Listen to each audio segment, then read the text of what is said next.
right now. This is Brienne. She heard people. Okay, good. So we'll probably have to adjust the audio levels on fly and make sure that we can all be heard. But welcome back, everyone. Apologies for that issues with the start, but we are getting back to it now. Should be able to see here. All of us in the game should be able to progress. Yep. Thanks to Laughing Games for taking over the stream. I don't know what's happening on my machine. Discord was basically eating my GPU, and I have no idea why. So Laughing Games has stepped in and taken over the stream. Because Discord is a terrible platform. It is. It always has been and always will be, and I will stand by that. All right, we'll use something different next week. Oh, Possibly okay, even my this is laptop. the issue. One sec, okay. Stop and start once more. Alright. Because I was just using my YouTube stream key, not the one for the actual broadcast, so YouTube did its thing YouTube did its thing basically where it was, Stream just created like a new stream video thing that they do. Okay. Oh, yeah. Now we should be back. Awesome. And I don't think the Twitch ever stopped. Is the Twitch still running? I think it's still running, yeah. Yeah, still running. Okay, good. That's good. You can see us all. I'll throw us into the game now. And we'll just try starting from this game and then take it as it comes, hopefully. So thanks for sticking with us, everyone.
Oh dear.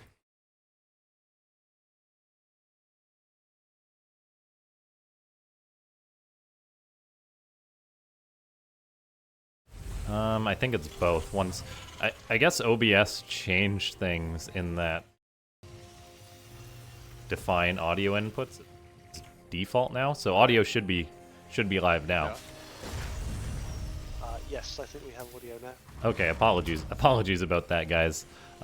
Yeah, I haven't created a new OBS scene in quite some time, and apparently, instead of just having like default Windows input and microphone input, you actually have to like define a mic and define an audio. But we're good now. Thanks for your feedback, guys.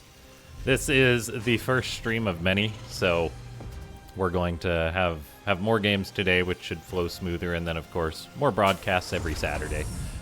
So, growing pains as always. But, yeah, thanks so much for tuning in. If you guys haven't already, click the like button, follow on the Twitch, that good stuff.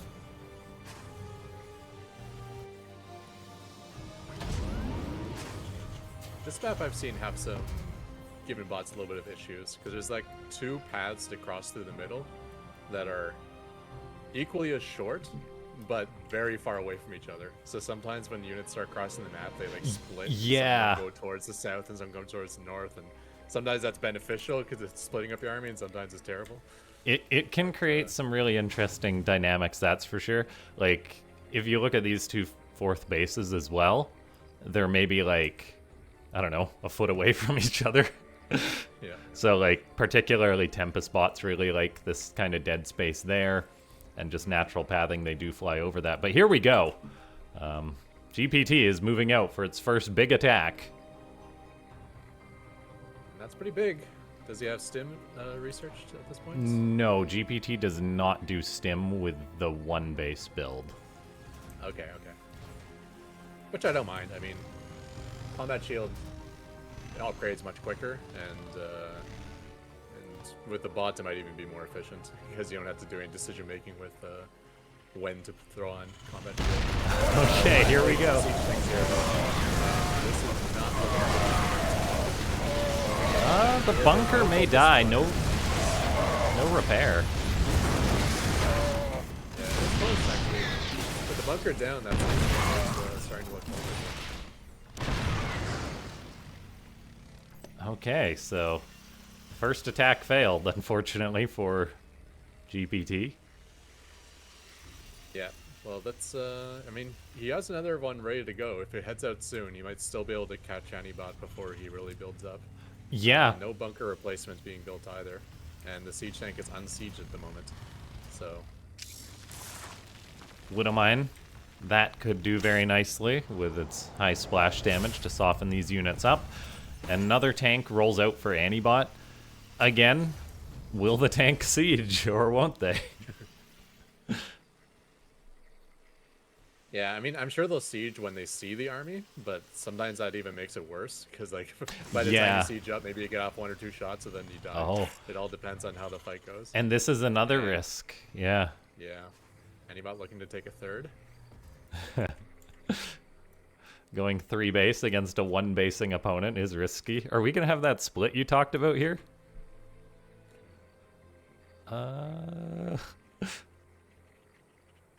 to the north, the rest to the south. So if GPT attacks into the natural, I think that'll be really good news for him. Oh yeah. There is a couple of Widow Mines there, but that means the siege tanks have to unsiege and try to come back to defend the natural, and that's going to be really dangerous for them. The Widow Mines are going to be really important here. We'll see if GPT does pull everything back, and it looks like it does. The tank siege on the low ground to the far right, so they're not actually going to help at all. Widow Mines firing, though, really handles this well and kills all the Marines. Yeah, that was a lot of Marines. Actually, 4 good shots. Siege tanks completely unnecessary, apparently, as they did not join the fight at all. Yeah, so I guess the initial defense was quite solid from Antibot, so if you hold the first one, you're more than likely going to hold the second one. And yeah, unless the opponent just keeps expanding, right? It's true. It's a little scary, but I think it is at the point now where Antibot's army size is actually larger than GPT's. So. Yeah, all the mines are gone this time, though. There is concussive shell on the Marauders to maybe tag the Cyclones. It's a lot of Marines against Hellions. There is blue flame, unfortunately, for GPT, so the light Marines could be in trouble. Third tank. The tank's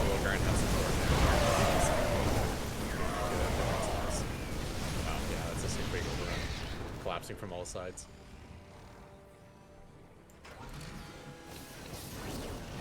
Okay. That should probably do it, I would think. Yeah. I don't imagine the next waves of attacks are going to get any better. Maybe Well, there'll be an SCV pull with it, as he seems to have idle SCVs now. that is actually one thing that GPT doesn't do that's on my wish list. It doesn't long distance mine with its SCVs once it starts to mine out, which I think would be a good add to maybe give it a bit more longevity in wacky games. Yeah, but I do like that he pulls them out. That means he's like thinking about like how to be efficient with his SCVs. Like at least he's not having like 25 workers on 2 patches. He's just got to do the next step of like, do I distance mine? Do I take an expansion? Do I use them in the attack?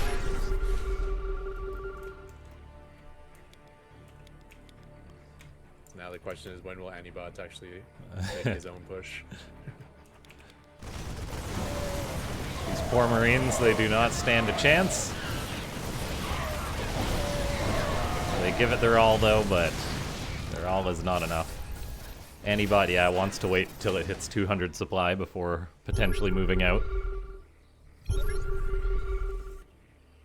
There we go. You can tell Anibot's moving as the game starts lagging, but then it pulls back.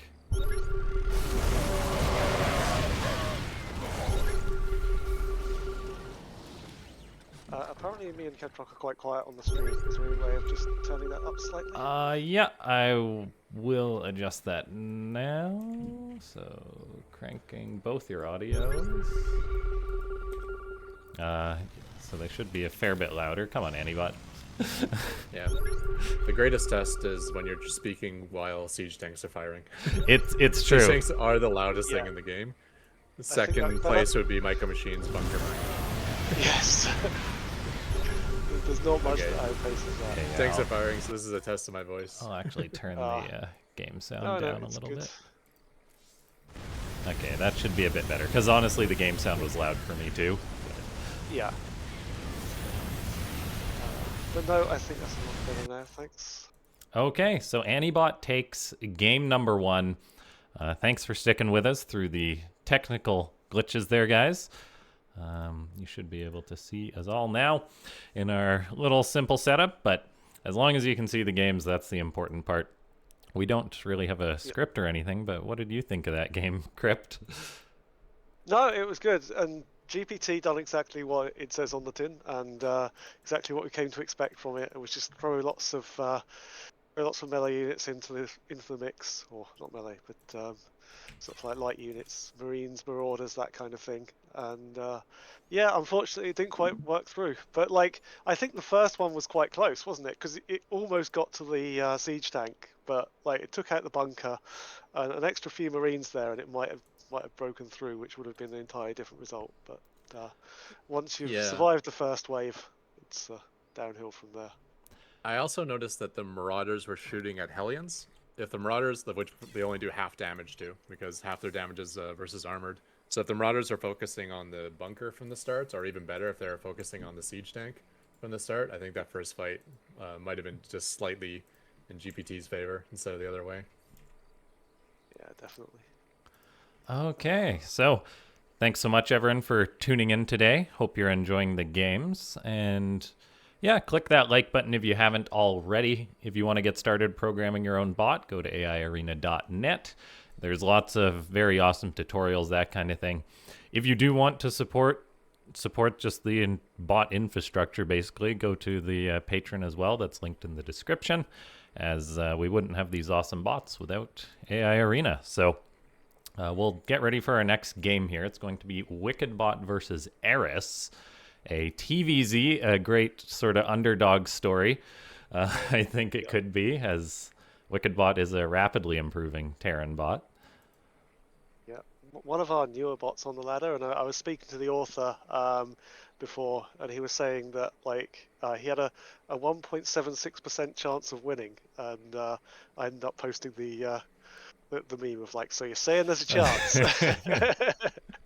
Honestly, against yeah. Eris, not bad. There's Yeah, plenty yeah. of bots on the ladder who have never beaten Eris because it's a full 0%. So the fact that he's taken a few games off of Eris, I'm gonna guess that Eris had some bugs. He may have gotten some Yeah, lucky probably. wins. But maybe there's like some like perfect scenario where like everything goes right for him and he takes down Eris. Yeah, I think one of the really cool things is that Wickedbot has got like pretty solid macro chops. Like it harasses a little bit early on, but then it does go for like 3/3 Terran upgrades. It starts building ghosts, it builds Vikings. There's a chance. So Yeah, yeah. Yeah, definitely. Like for okay. context, my bot when I was on the ladder was somewhere in the top 10, and I had about the same win rate versus Eris. Like there'd be like little windows here and there where I'd find something that would work against him, but that would get closed off pretty quick by the Yeah. offers of Eris. The worst thing about Eris is as soon as you find a way to beat it, like Rasper and Paul look at the replay and go, oh, right, okay, fix that one. Like within a week, it's gone. Yeah. Yeah. Yeah, they lose one game and they go absolutely not, and then Yeah, pretty they'll much. come up with some In a little way- tweak. Yeah. Yeah, in a way, it's almost easier to be the best bot on the ladder because you're winning everything, right? So when one specific bot does one thing that beats you, you can put all your concentration on that. Where all the other bots on the ladder is like, I'm doing a million things wrong and I'm losing to everyone. So it's more they can't like narrow their focus on one specific thing to fix. Yeah, definitely. Okay. It's easy being the best, so why don't you just be the best? Yeah, That's just- the way. Why not just program a better secret. bot, you know? Yeah. Okay, so I think we're ready for that next game. We are loaded on in, so shouldn't be any technical hurdles. I'll get the stream going for you guys. And we should be good to go. In our second match of the day, it is a best-of-1 format. In the upper left, we have got Eris.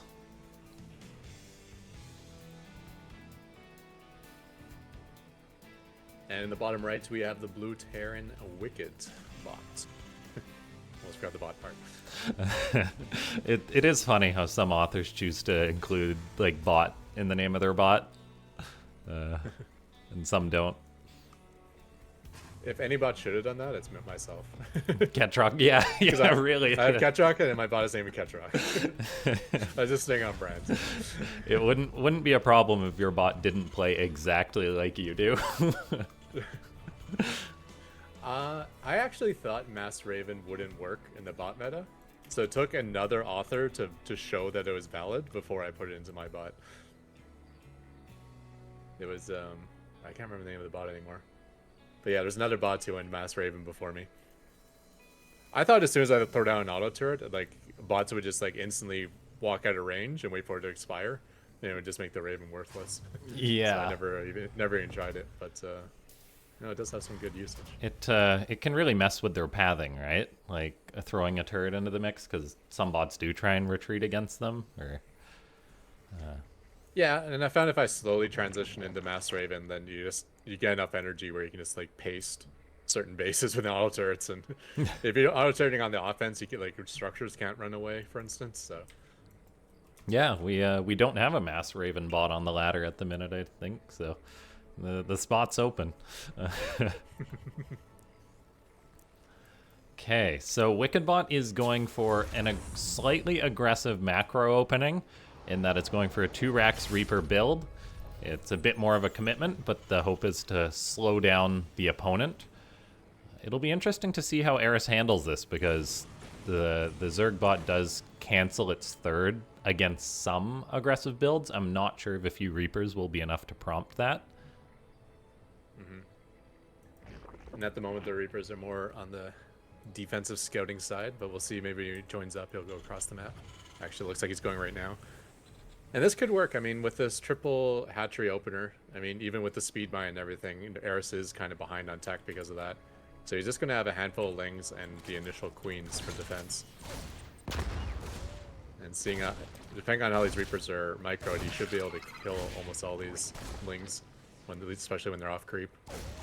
Yeah, gets a tumor. That's nice. And the Reapers are skirmishing with the Queen. Really good micro from Wickedbot. Well, hopefully it doesn't overextend. A third Reaper shows up, and that is actually going to be a dead Queen, I think. Yeah, yeah. One Reaper has still had health left, so he was willing to go in and take the fight. Yeah, Really mining. great start out. Yeah. Great start out of Wickedbot here.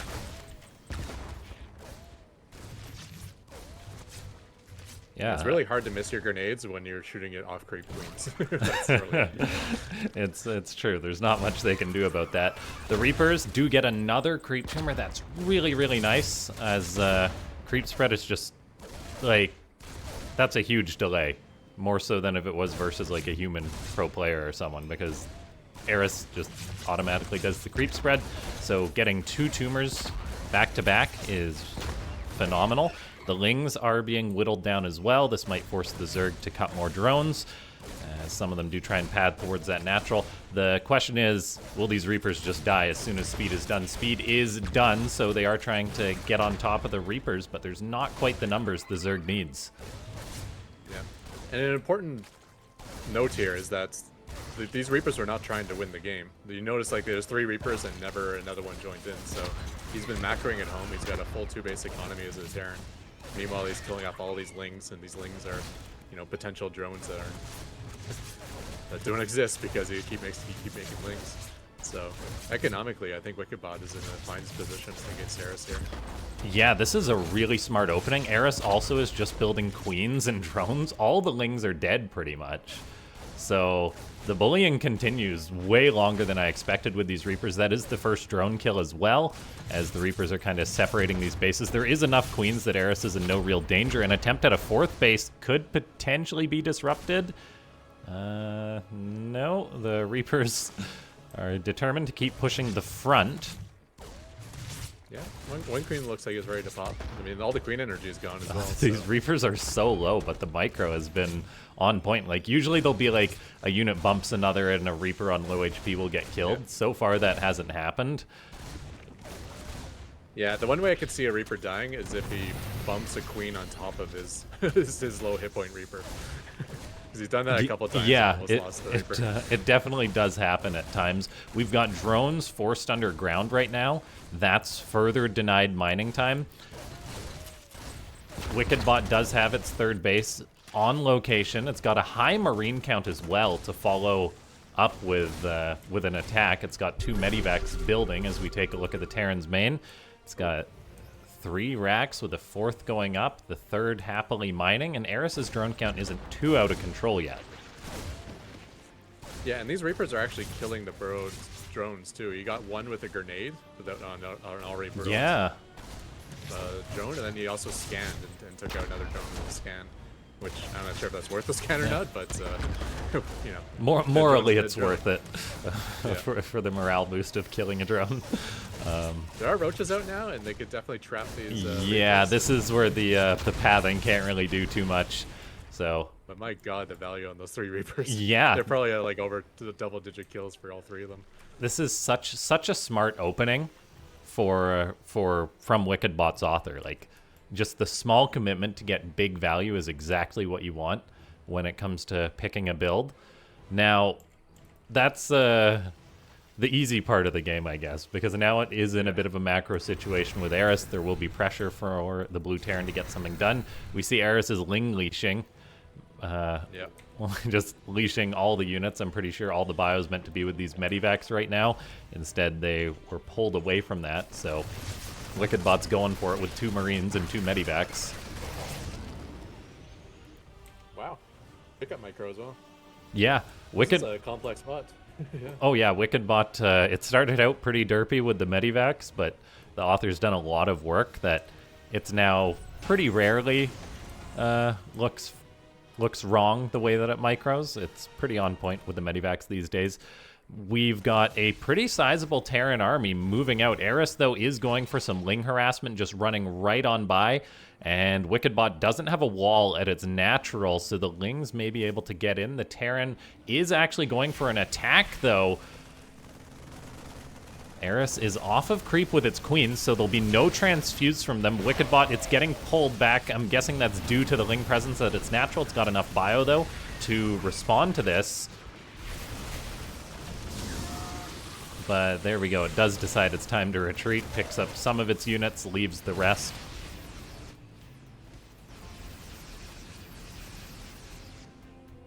Yeah, a little overstimmed, but he does have medevacs on the map, so that can be corrected pretty quickly.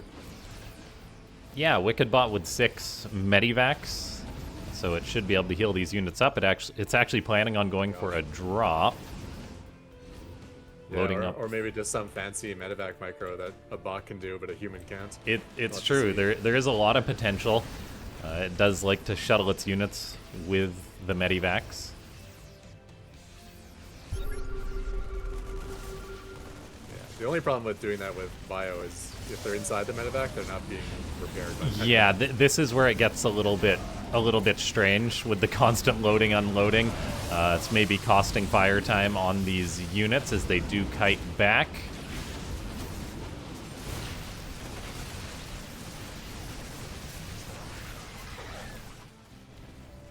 There is a lot of reinforcements for Wickedbot. Army supplies are pretty darn close still. Queen's off creep once again, as once the bio's seemingly fighting and not just loading into the medivacs, it's actually doing quite well in this scenario. It's +1 attack versus +1 attack. Wickedbot does load some of its units into a medivac, uses an anti-armor missile on the Lings. If it unloads everything and fights, I think it might have a decent chance of pushing into Eris. Yeah, he's killed about 7 queens in the last 30 seconds, so that's not something to be scoffed at. Queens are really important for the... Oh, big fungal growth. However, the medivacs are able to save the bio, lifting them up as soon as that expires.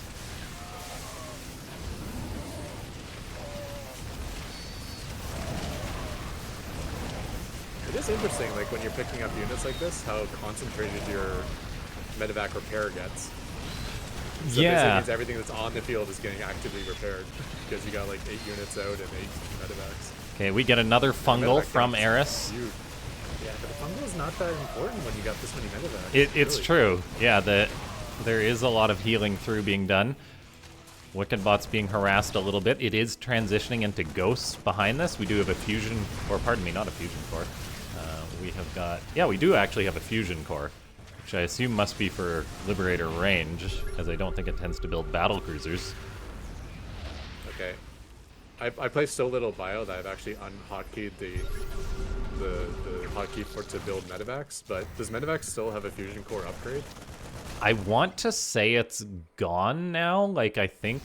I honestly can't recall. It very well could be for that upgrade. It longer, and then there was one that made it okay, it is that one for the... Or is it a Medivac energy upgrade these days? Yeah, I cannot recall, to be honest. I mean, based on the number of medevacs, I'm going to guess that's the purpose of the fusion core. We've got 4 ghosts incredibly far out on the map. That's an expensive loss from Wickedbot. Oh. I do see an upgrade on the production tab I don't recognize. I'm going to guess that's a medevac one. Yeah, that is the one. Wickedbot. It does still have its Raven alive. That's quite important when it comes to fighting a late-game Zerg. And it is being pushed back by Eris's just massive Roach Hydra Ravager ball with Lurkers and Infestors to boot. The Terran bot is doing a good job skirmishing. Marauders with their high range are very powerful as bio units controlled by bots. Anti-armor missile gets thrown on out as well. That's going to really soften up these Zerg units. More fungals going out. Yeah, the way anti-armor missile is designed, it's like it works with stim marines like twice as good as any other Terran unit. So yeah, if you're going bio, that's the one time you notice that it's not just a Dorito cannon; it's actually doing some significant help. Yeah, the Raven use from Wickedbot is quite nice. It's very important if it wants to engage into these Lurkers, as it can actually see these Lurkers thanks to that Raven without having to use a scan. The Terran bot is on 4, 5, 6 bases with landing this command center. Looks like there's also a little bit of bio harassment in the bottom left. Wickedbot's holding its own in this game. 12 minutes in against Eris, and it hasn't been swarmed yet. I'm seeing so many things I love about this bot, I swear. Like, one thing is, you notice he has an empty bunker at every base, but when he's fighting with his bio and getting pushed back into one of his bases, he'll load up the bunker with a couple Marauders while he's fighting, and then he'll start repairing that bunker and using it as a tank. Yeah. So it's a way to have, like, bunkers, like, empty, but still always useful. Okay, this is where problems can arise for Wickedbot. It is trying to push into Broodlords, and it doesn't quite have the Viking count. It's only got a couple of Vikings. A fungal hits the bio. Again, the Medivacs really are doing a great job keeping this bio alive, but pushing in is still going to be a ginormous challenge for the Blue Terran. It's moving forward. It's got to deal with the Lurkers. Fungals going down from Eris. Both Lurkers dead now. Yeah, I mean, this is a great composition for Eris. The Broodlords, the Fungals, the Lurkers, all great versus bio. Yeah. The Wickedbot is always keeping a centralized Raven in the middle of his bio so he can see the Lurkers at all times, and he's spraying out like a sparse amount of Vikings, so it's not like he doesn't have a response to Broodlords. Yeah, it's got 2 starports. He saw the Broodlords, he started making Vikings as soon as he saw them. One with it's got 2 starports, one with a tech lab, so 3 Vikings at a time isn't bad. There's 3 showing up right now. And Eris turned all its Corruptors into Broodlords, so it's actually got no Corruptors to defend the Broods, so they're being pushed back. The Lurkers, though, are hurting the Terran bio a tremendous amount, as there's just not quite enough concentrated fire.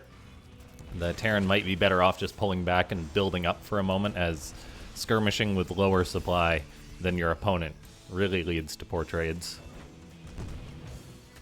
Yeah, but I mean, it wasn't like it was free kills by the Lurkers either. He lost 6 Lurkers during that whole series, so we've seen in the past like Lurkers just be like 3 damage basically because there's no response to it. But it wasn't the case this time. They did well, but it wasn't free. Unfortunately, I think just the massive economy of Eris and the perfect macro of that bot is really starting to show here. Despite the non-stop fights, he's able to stay maxed out. This is a great game between these two. Overseer gets taken out by the Vikings. They do want to try and shoot down some of those Broodlords. More Lurkers sieged up, and just clumped bio gets annihilated by them. So they do a great job, as there's so much going on. It's like, do you prioritize the Infestors, the Broodlords, the Lurkers? It's incredibly difficult. SCV's going down. The did get a speed upgrade too, didn't they? So it's a little bit difficult. The Vikings can't just jump on them anymore. I'm not sure if that's in this patch of the... Yeah, I'm not sure if that's in this version of the bot game. Or... I think it is. I think this is just one patch behind, right? So... Okay. Yeah, I'm not sure if they touch Broodlords in the latest patch or not. Yeah, I think it was 2 or 3 patches ago where they got the... You know, they made the Broodlings worse, but they made the Broodlords themselves much more mobile. Okay, yeah, I'm not sure if they touched them again or not, but anyway. Wickedbot's got this planetary fortress. It's holding on at this location. It's got 6 bases, lots of orbitals, which is another thing that I love about Wickedbot, just to drop mules, drop scans, and to keep its economy going. However, once you fall behind a certain amount of supply, it's almost impossible to come back if your bot just keeps trading. So, looks like the favorite will probably take this best of 1. Yeah, what a fight though. What a battle. I'm really impressed by Wickedbot. Yeah. I don't know much about the bot, but usually, okay, if it's a bot that hasn't been around for 3 years, like how complex could it really be? And this one's like great. Yeah, I think the thing is, the author started out right from the gate, like, with bio and medivacs, and the drops were just, and the medivac micro was god-awful at first. Yeah. But there's just been steady improvement, and they've put in a lot of work to the point that they can bring Eris to a late macro game. There is a world as well in which I think they were reasonably close to snowballing against Eris. Like, they had bio on Eris's side of the map. If the engagement goes a little bit differently, who knows? Yeah, when he killed all those queens, yeah. I thought it was looking really good for him at that point. I think that's also the time the fungals started hitting hard, though. So yeah.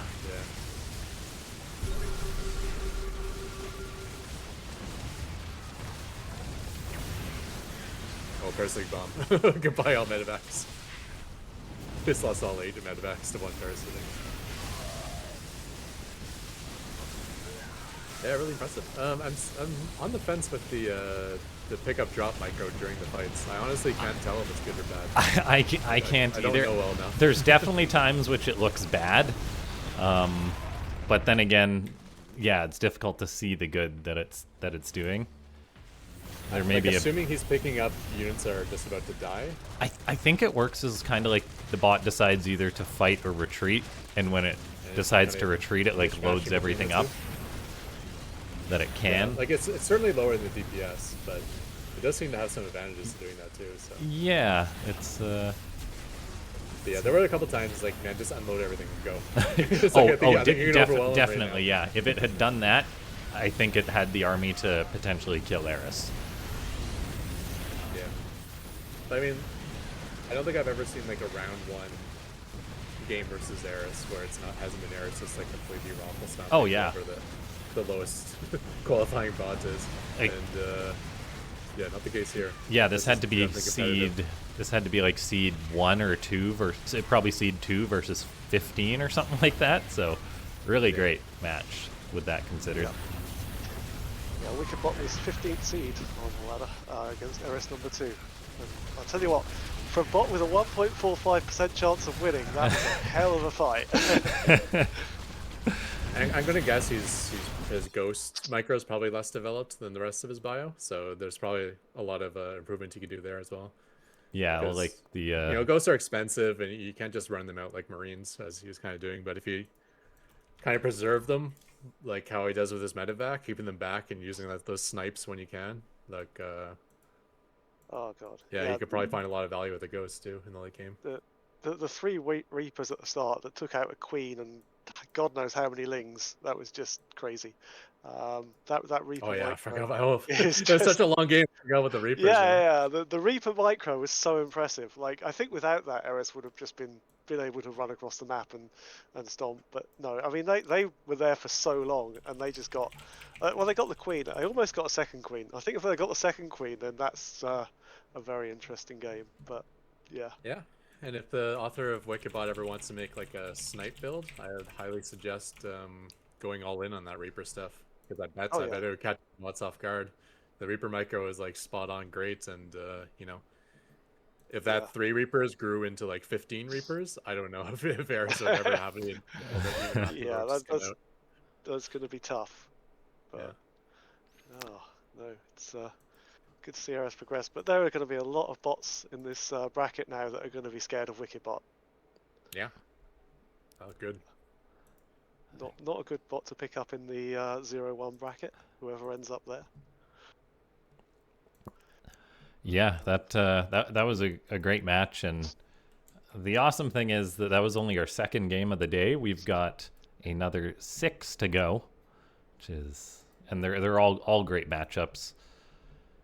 Yeah, going to be some fun ones coming up. I think next up we have Tyr versus Dominion Dog.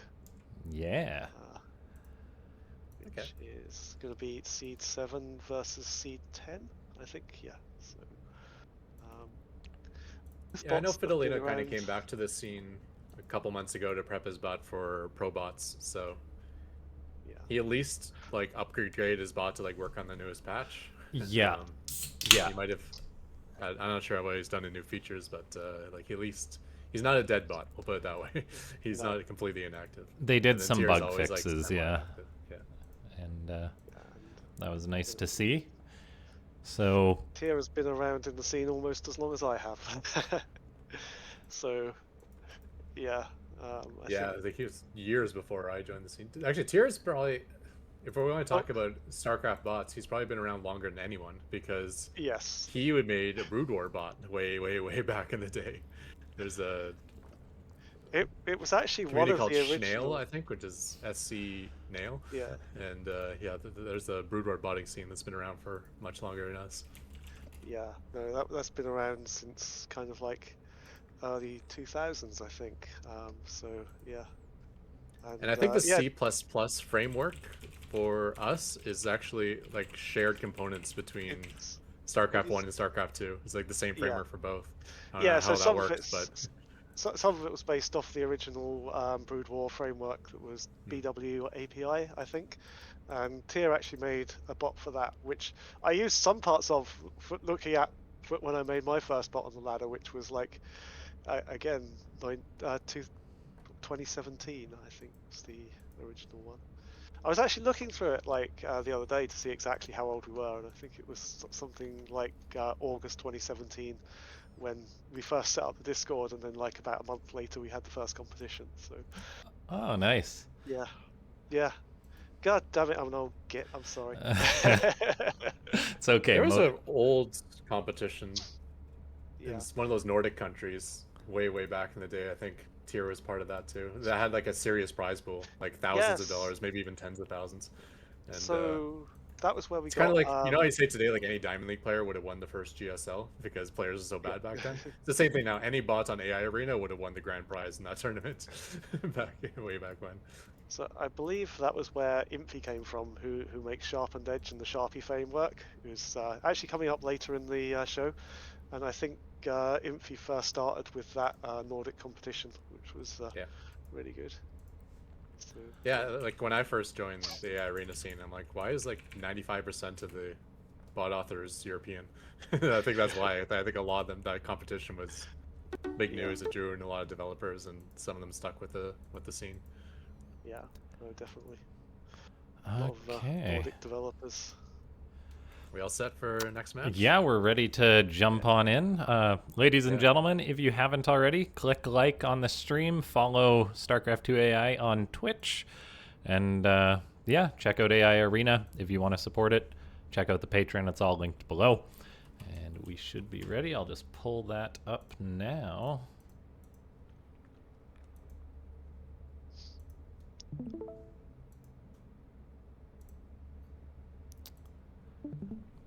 Okay. And off we go. In the upper right-hand side of the map, torches. It is Tier T. And in the bottom right, we have Dominion Dog. So yeah, two old school bots. Both have performed really well. Dominion Dog's had some Final Four finishes. Tier has been champion multiple times. And yeah, I'm interested to see what Tier's TVT looks like. I know like Tier was probably the first Terran to give Eris a lot of trouble, where he was like actually dominating Eris for a short period of time with his mech and ghost play, we'll say. But I haven't seen him play many TVTs, I don't think. Yeah, I think Tier's quite good when it comes to building Vikings. We'll see how aggressive its greed is, how it also maybe handles the wall on torches. That's something we've got to look at for both of these bots, as a couple of bases are blocked off for the first start of the game until these rocks naturally die. And that can definitely be something that messes with bots a little bit. The other thing that messes with bots is that you notice that that gold mineral wall is right next to a gas geyser. So some Yeah. bots are like, "Is this a base?" And the other thing in the API, there's no way to tell the difference between a gold wall and a regular gold mineral. Okay, you can't tell how many minerals are left on a patch in the API? Or can you? Not in the Fog of War, which is usually on the first game frame. You're defining where the bases are, and with blue minerals, they're a completely different type. They're a different unit type. But Yeah. like, gold minerals are not a different unit type. Like the ones that have like 10 minerals compared to the ones that have like, hundreds of minerals. Huh. So with the blue ones, it's easy. With the gold ones, not so much. So yeah, that's something I had to redesign the algorithm for the Java framework to not fuck up on this map. Oh, look at this. Dominion Dog is getting a little bit freaked out with its scout. If we look at the chat there, saying Terran suspected marauder rush, it throws up a panic wall of all depots at its front door. And yeah, that's a little interesting. That could be really nice for Tier. Yeah, you saw that early Tech Lab barracks, which is really abnormal. But I don't think you consider the fact that Tier also expanded. So Yeah. you might have overreacted to that. But we'll see if Dominion Dog can turn it around.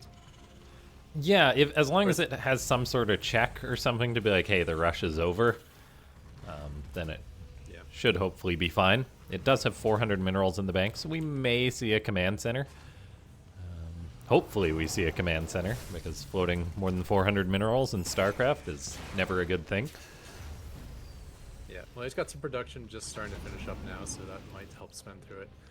And sometimes you build all these like units to try to survive when your opponent is playing greedy, which seems terrible. But then you can use those units to just go across the map and win the game because he was greedy. Like, It's you true, plan yeah. a cheese defense, but then you can turn it into an all-in yourself. So that's obviously a possibility. But yeah, Dominion Dog is getting very far behind here. And yeah, the other thing is like you kind of plan your bot to Oh. like do a certain build, and you plan your resources around that. Yeah, pardon me, I didn't even catch that, but Dominion Dog had a command center started and then it canceled it. Yeah. It's going to Yeah, so start when you one have these now. builds and when you have these builds and you try to adjust it on the fly, all of a sudden your resourcing doesn't work out well anymore. Yeah. It's like, yeah, you cancel the command center to free up money, but do you have a way in this build to actually spend that money elsewhere? And sometimes the answer is no. And this looks like one of those Yeah. scenarios. Some bots are just floating 700. Yeah. some bots are quite good at that, like -0 when it cancels its nexus in the face of a cheese, it immediately starts like 2 gateways. Yeah. So there is ways which it does help out. And looks like Dominion Dog is doing classic Dominion Dog greed, where it's trying to sort of slingshot past Tier's economy by going for a natural and a third at the same time on location. Yeah, I mean, and that's actually pretty common for humans as well, where you try to defend, realize that there's nothing to defend, and then you just go double expand and try to get back into the game that way. Yeah. And yeah, they're certainly have the money for it because you're holding like 700 minerals or something, so you get, that's almost enough for 2 command centers right there. Okay, Tier does have its own third command center on the way, so it's not going to let Dominion Dog catch up in the economy too easily. And we already have a Thor on the way for Tier. Look at this. Yeah, Tier's Thors are pretty powerful. They I know you can't count on them with Cyclones because he'll use Medivacs to like pick up the Thors and drop them to like break the locks. So Yeah. he's put some work into his Thor micro if he's gone that deep into it. Yeah, I just love Thors. I think they're one of the funnest units. I'm not sure if they. I love that Tier's researching +1 armor as well, just to make them extra tanky. And I'm not sure. I think in this version, I think it's the upcoming patch in which they lose in armor. I'm not sure. So for Thor's lost in armor? I believe they gained a base armor probably like 5 years ago, and I think they recently took it away. I want to say. That one doesn't ring a bell with me. I could be wrong. Maybe it was just a floated PTR change that didn't go through, but I'm quite sure that Thor's got a nerf, and I want to say it was armor.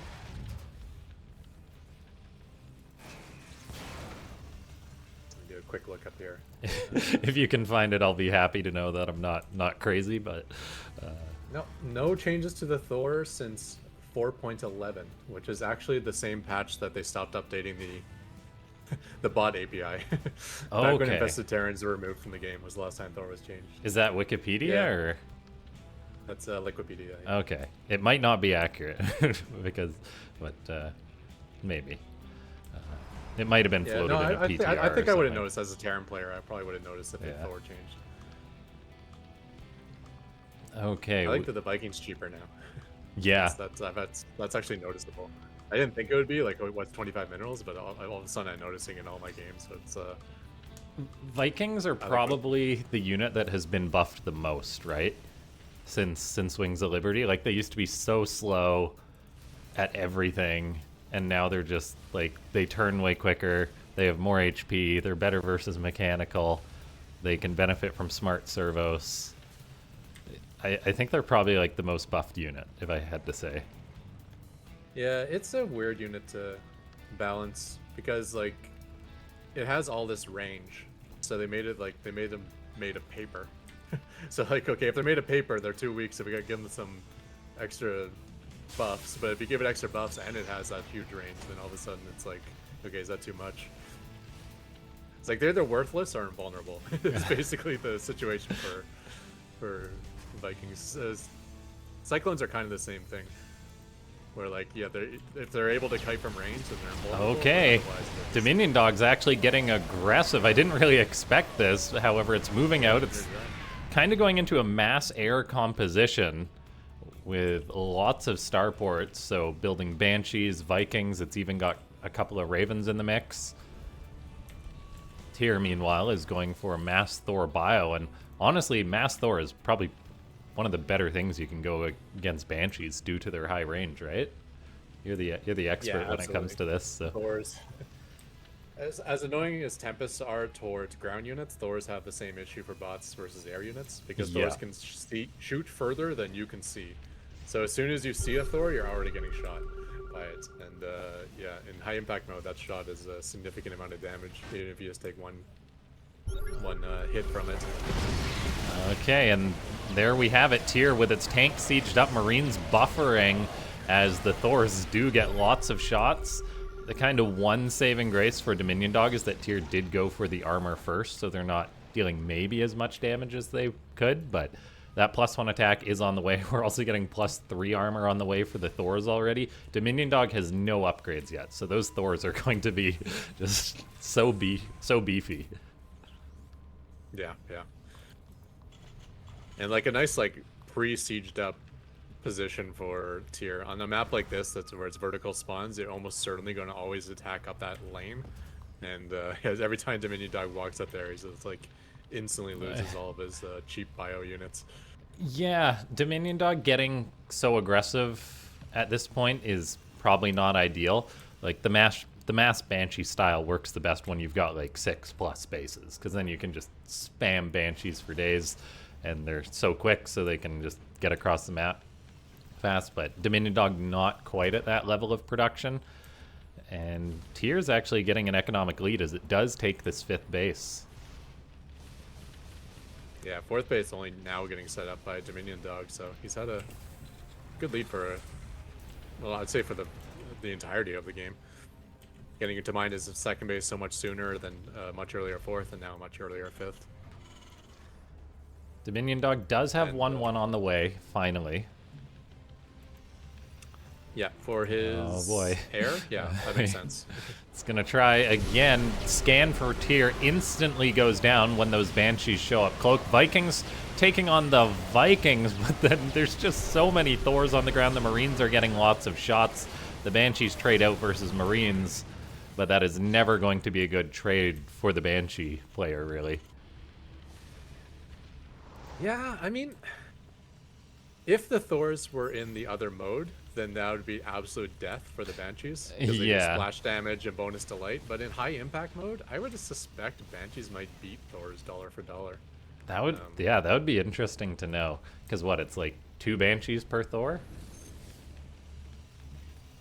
Yeah, maybe 2 and a bit per Thor. Thors are pretty pricey, like 300, 200, something like that. Yeah, I think, yeah. Yeah, actually, maybe exactly 2 to 1. Yeah, I think you're right. But now the offense is coming for Tyr, and yeah, Tyr is maxed out. We'll see if Dominion Dog maybe like counterattacks, which could be a possibility, as if it just happens to move out again.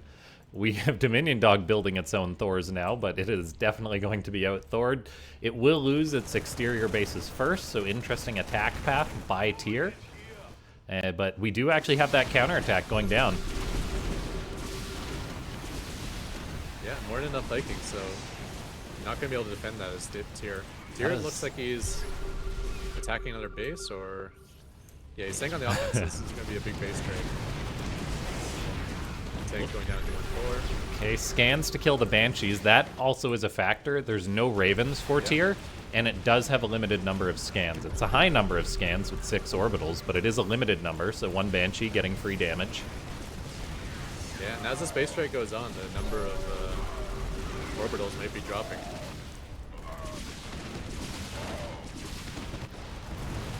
Another scan goes down. The 1 Thor for Dominion Dog gonna give it a try. looks so good for tier, but yeah, the scans and the 5 Banshees at a time out of Dominion Dog, this could turn around. This bunker is doing really well, though. Like, it's killing most of the Banshees, so Dominion Dog's actually losing its ability to attack. And there is enough scans for tier to keep popping off these Vikings. Dominion Dog is bringing the Vikings home. Like, if 12 Vikings land... His attack ran out of speed.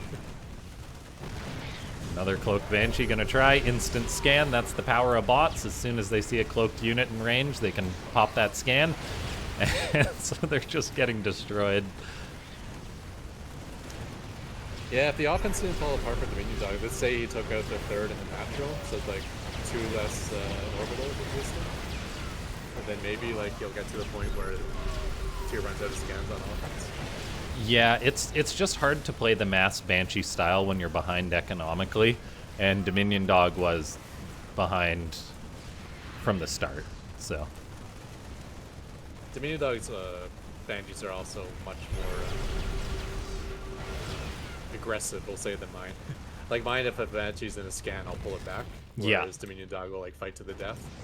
Yeah, that's in this sort of base trade scenario, if he was pulling back every time he was scanned, let's say he saves half the Banshees every time he gets scanned, then they could still start piling up even on offense, or on defense, I mean.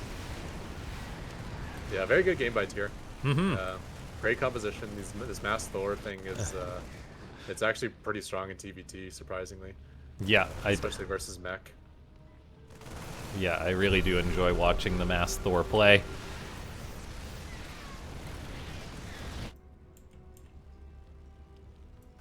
It's a little surprising to me how good Thors are, honestly. Oh, they're such... In human play, they're not in this matchup at all. And for bots, you would think that it's like the least microable unit. So it's like one thing bots are great at is micro. You get enough of them, and they can deal with everything. Range is king, though, right? In bot games, it seems. That is true. So the high range really helps. And we're not seeing a lot of like stim bio, which is typically why you don't see it in human matchups. Yeah. Bots like to use mech a little bit more. We got a extra refinery. It's got to go down. I believe in the refinery. He's gonna tier crashes right now. Map, take him down. Dominion Dog's coming back from this one. Always great to see tier play, and yeah, the Thors are great. The only thing I would say is attack out earlier tier. You're sitting there for ages on like an entire army worth of Thors. You could have done that 15 minutes ago. But yeah, bots don't know that, unfortunately. The classic. And he's got an opponent who's volunteering to smash his head into a siege of position. So yeah. Don't change what's working. You know? Fair enough, you know. Yeah, tough map for Dominion Dog too. It's kind of like that one alley map. If it was a map where tier kind of had to defend multiple locations, it might have been a little bit different. But yeah, also getting the miss scout earlier where he didn't scout the natural, but scouted the economically tier was a gigantic advantage as well, which it's hard to underplay that. That's harsh, that one. But yeah, I think both bots will probably have a long part in this competition, so always good to see them. Yeah, it's how many bots advance from the Swiss? So 8 bots go through out of the 16. Okay. So we lose half. Yeah, it's hard to look at all these bots and pick 8 that you think should be eliminated because they are all quite good. Yeah, there's going to be a few upsets, I think, once we get down into it. But next up we have another really great bot that's been around a while, Zozo. Ketrock, you know a few things about Zozo in competitions, I seem to remember. Yeah, I am very proud of my worker rush defense, which is 100% because of Zozo. He's the one who forced me to like code this like really complex system, and now he just cheeses me out with other things, like gateways built inside my base and stuff. So. Oh god. Yeah, I wouldn't want to face Zozo with the way my bot is right now. But if there is a type of bot that can maybe challenge Zozo, it's a bot that builds a lot of units really early. And if I recall correctly, Small Bly is just a Ling all-in bot, right? So Yeah, pretty much. so that could maybe give Zozo some problems. Definitely. You know, Zozo's out there like killing the top bots on the ladder, but I don't know how he does against like these little cheesy things that exist on the ladder as well. Yeah, the secret against someone like Zozo is don't make it complicated. Don't try and like build up massively complex sort of like elaborate armies, because Zozo don't care about that. You're going to end up with like Dark Templars or God knows what in your base, and yeah. Yeah, if you want to hard pick a build versus Zozo, just pick whatever build you have that makes the most units as early as possible, and that will probably help you no matter what Zozo's up to. Yeah. Although, as I say that, in Probots he pulled out like a macro game victory, I believe, or at least a really close macro game versus it was Eris, I think. Yeah. Yeah. So he is becoming a well-rounded bot nowadays. He did take down Eris in the third place match of the last tournament. Mm-hmm. So he was our third place bot. And he was the Probots champion two seasons ago. So I guess he took out -0 or Eris. He probably beat one of the or both of them in that tournament. Yeah. Yeah. There was some very dirty cheese involved in that one, believe it or not, with Zozo. So. Yeah. Yes. Yeah. The other thing is like we only see him like on stream when he's in tournaments, and when he's in tournaments, he's playing the absolute top bots. And when you're playing the top bots, he's probably not going to be using his macro. He's probably going to be cheesing the hell out of his opponents.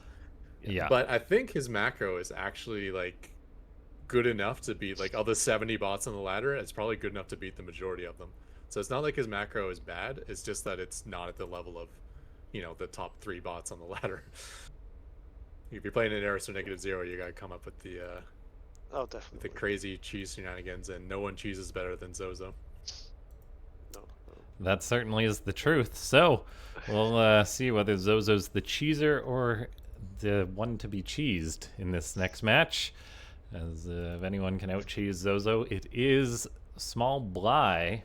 So we'll just get that going here. Interestingly, Stay closer to my 3 mic. against 14. Yeah, you're being harassed about that.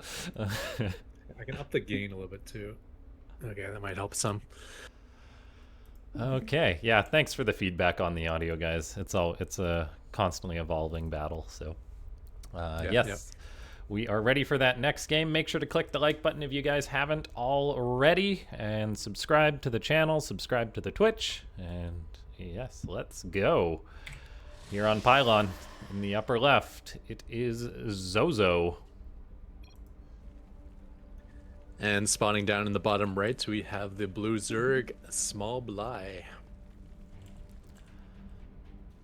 Small Bly showing us its hand fast. Yeah. And a good name, too. Bly was a SC2 pro who is known for making a lot of lings very early. Oh, yeah. Yeah, I think some incredibly close matches. I think like one of his games is like in the top 10 SC2 matches of all time, I think. Oh, I believe it, because he'd never quit too. Like he could be down 150 supply and he'd be like, I got this. Yeah, look for Bly versus Neeb if you want to see like a really good match. Yeah. I think Bly was probably one of the players that benefited the most from like the 12 pool Ravager opening. He was a big fan of that one. Now, we do have an early cheese. It's going to be a Roach build from Small Bly. Zozo is going for a quick scout, though. You're not really a top bot if you don't scout to avoid cheeses like this. So Zozo knows that danger is coming. Yeah, so I'm recalling now of casting Small Bly in the past. So this is a bot that's like, it's good enough to make tournaments, but there's like one small change you can make that I think would like make it like 10 times better. Small Bly gets caught in these situations where it's too tentative to attack. So if your opponent ever gets like enough army, Small Bly will like stay back, not attack, but he won't stay back far enough, so he'll be bleeding units nonstop while also not attacking. I want to say, if you could just fix up that one gap, I think that would make all the difference. I think you're thinking a 12 pool bot, I want to say. might be right. You might be right. I did actually Flame flood bots. Yeah. I did actually cast a The few small small blind bly Starcraft, matches so. lately, and I think I have an idea of how this is gonna play out, but we'll see. Yeah, nice defensive spot here by Zozo. Looks like he knows who he's up against. No attempt to expand, early battery, 2 stalkers, wall off. He looks very much set. Although Small Bly looks like he has an overlord for spotting, so I'm going to guess maybe we'll see Ravager Biles getting hammered down on this wall. Let's see if the Ravager switch happens or not. No, it doesn't look like it. Yeah, Small Bly getting aggressive. It does have burrow on the roaches, so it can plant those in the ground to regain HP. However, stalkers deal quite a bit of damage to roaches. Yeah, and that's a robo that's building right now, so... Yeah, Zozo knows exactly what he's up against. I'm not sure if this is hard-coded by the bots or... But this is like an absolute perfect response. Stalkers for the DPS, shield battery to stay alive, and 1 base with the ramp to stay alive. And then you eventually get the observer out, and then all the advantages of Small Bly is gone. Yeah, the choice to stay on 1 base is a nice decision. The roaches are getting caught on each other, and stalkers with their high range can just rain damage down on them. And now the observer's out, the roaches are just dead, basically. So Yeah. And it looks bad that he's just shooting at a gateway, but honestly, I don't think those roaches would ever get in range of those stalkers. Yeah. They filed up the rank with the stalkers kiting backwards, so that might even look worse. It would be interesting to see Ravagers, like you said. Yeah, like I thought that Overlord would be there for that spotting purpose. He's even got a second Overlord. So yeah, if he just starts like wailing Biles from the low ground, try to force the stalkers down, and then you start cutting the stalkers instead of vice versa. Yeah. Small Bly, fairly straightforward, just attack, attack, attack, and it either works or it doesn't, and in this case, Yeah. it did not, so. You know, Zozo's a champion bot, like obviously not known for his, you know, developed late game play, but he has an answer to everything, right? So he can defend all the cheeses, and then he can put on the cheese himself. So I don't Yeah. think an old bot that hasn't been updated in a long time, that's not going to be something that Zozo's going to have issues with. If he did ever Yeah. have issues with it, he would have solved it long ago. Yeah, you're not a top bot unless you can handle simple cheeses like this, so.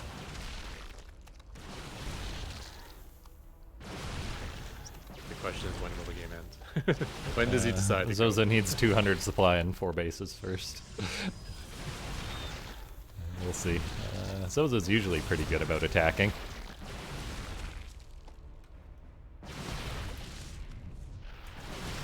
I think he's in defense mode because the attack never really stopped.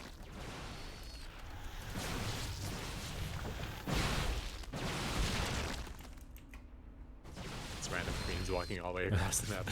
Yeah, Small Bly's like, I got minerals about in that production, so.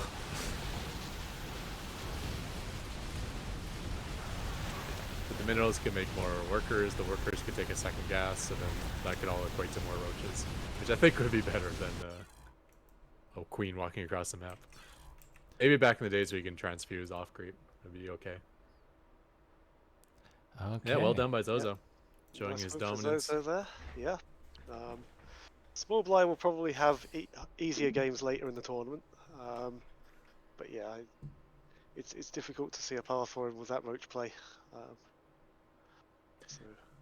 Yeah, I think against bots that aren't actively being worked on, they're gonna have a lot of trouble against Zozo. Yeah. Because I don't know for sure, but just looking at the way Zozo plays, I feel like he's got some like bot specific hard counters. So I don't think he really scouted any of that. He just like straight up, I'm gonna 1 base stalker battery because he knew what he was going to be running into. So you need to face a bot where you're not as predictable.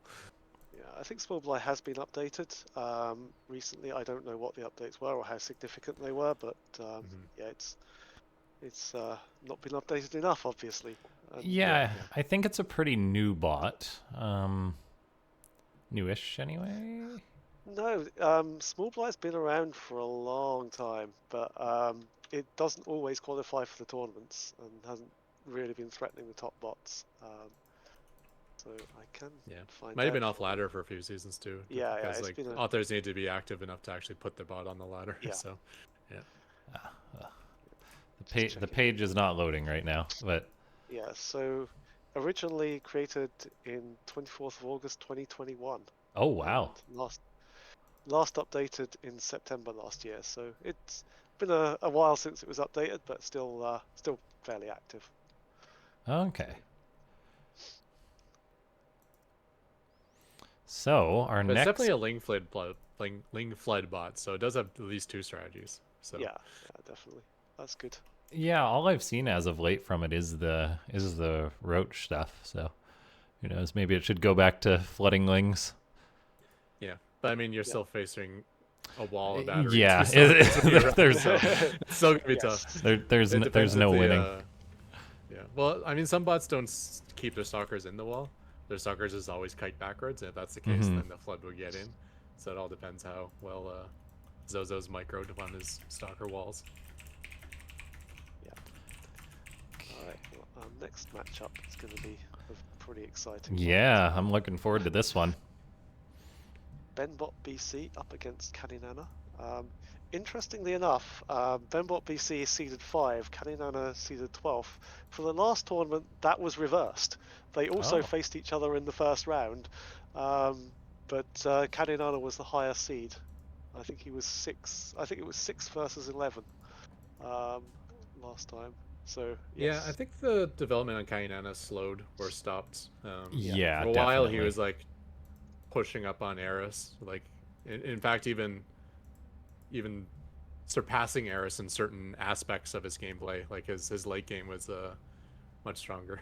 His battle cruiser usage was stronger. I know it's a Zerg player, but both Eris and Kainana like to take control of the opponent's battle cruisers and do fun things with them. In Yeah. fact, that's something we might be seeing in this match. Is Kainana does a lot of work stealing the opponent's BCs and using them, and Benbot BC put a lot of work into preventing his BCs from getting stolen. So he likes to like Yamato the infestors and things like that. So hopefully we get to see some dynamics around there. Big arms race with infestors and battle cruisers, essentially. Yeah, this one has the possibility to really go the distance, and that's always exciting because then they can show off their best stuff. I think we're ready for this one, though. Let's do it. Okay, let's do it.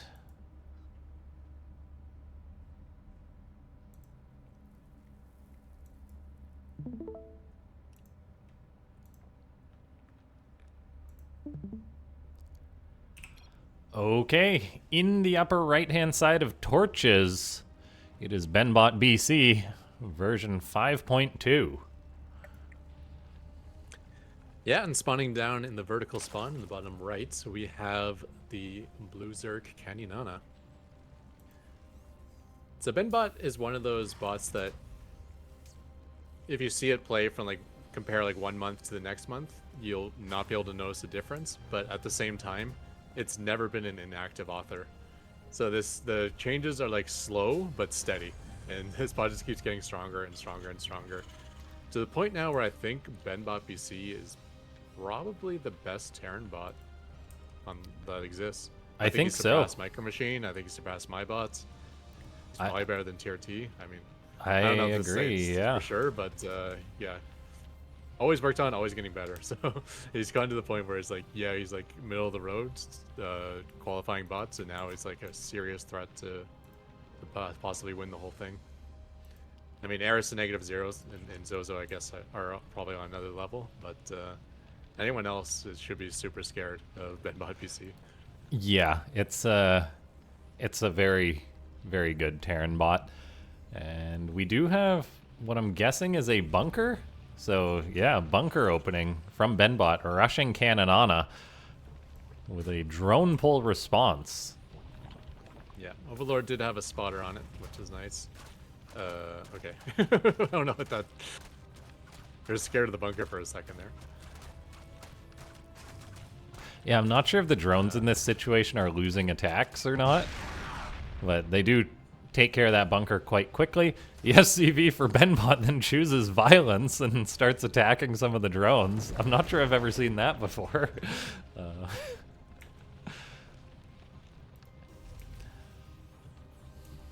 Yeah, I do like how the drones actually picked up minerals from the natural before going back to the main base. I do too, Mining yeah. from there. Obviously something a human player would never bother to do because of all the actions it requires, but it is efficient.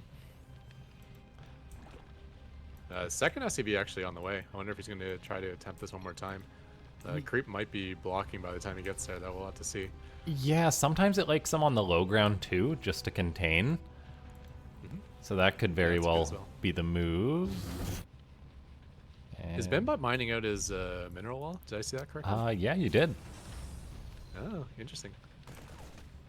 I wonder if that's a generic thing whenever there's a mineral wall near the main base, or whether he specifically coded it for this particular map. Yeah, I'm not sure. I guess as an author, if you just made it like a generic thing, it would make your life a lot easier.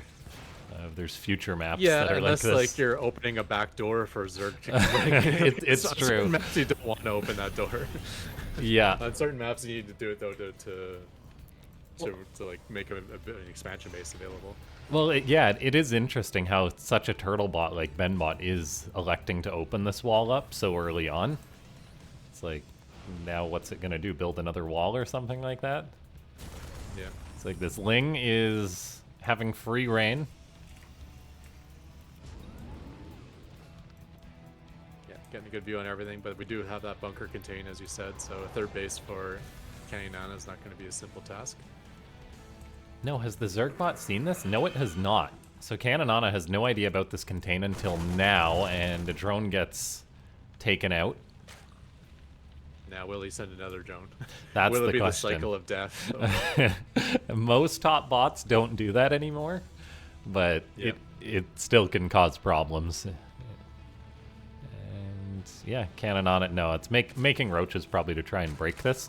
We'll see if it gets it done soon enough, although I think the Ling of Benbot is pulling back, or the Ling of Kananana is pulling back Benbot's Marines out of the bunker. This is really good for Kananana. Yeah. That is interesting.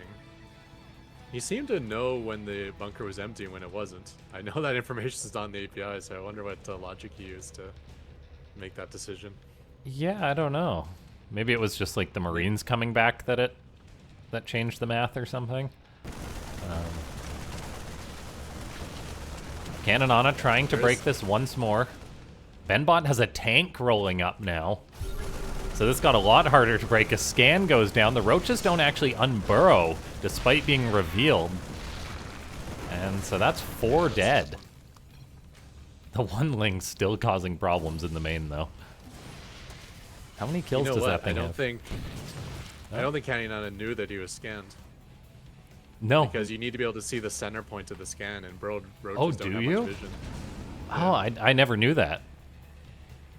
So even as a human player, you won't see the scan if you don't see the center point. Really? Yeah. Huh.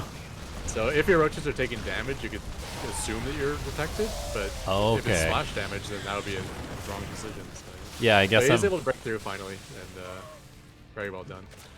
Yeah, I guess I've never been in that situation before as a Terran player playing with burrowed units and that kind of thing. Yeah, I like to spread widow mines all over the map against Terran, and yeah, sometimes I don't know I'm burrowing it inside a scan because I don't have vision of where he's scanning. Huh.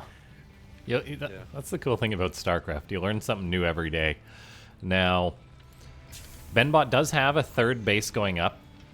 The choice to mine out the wall allowed it to expand to the, I guess, closer, safe-ish base.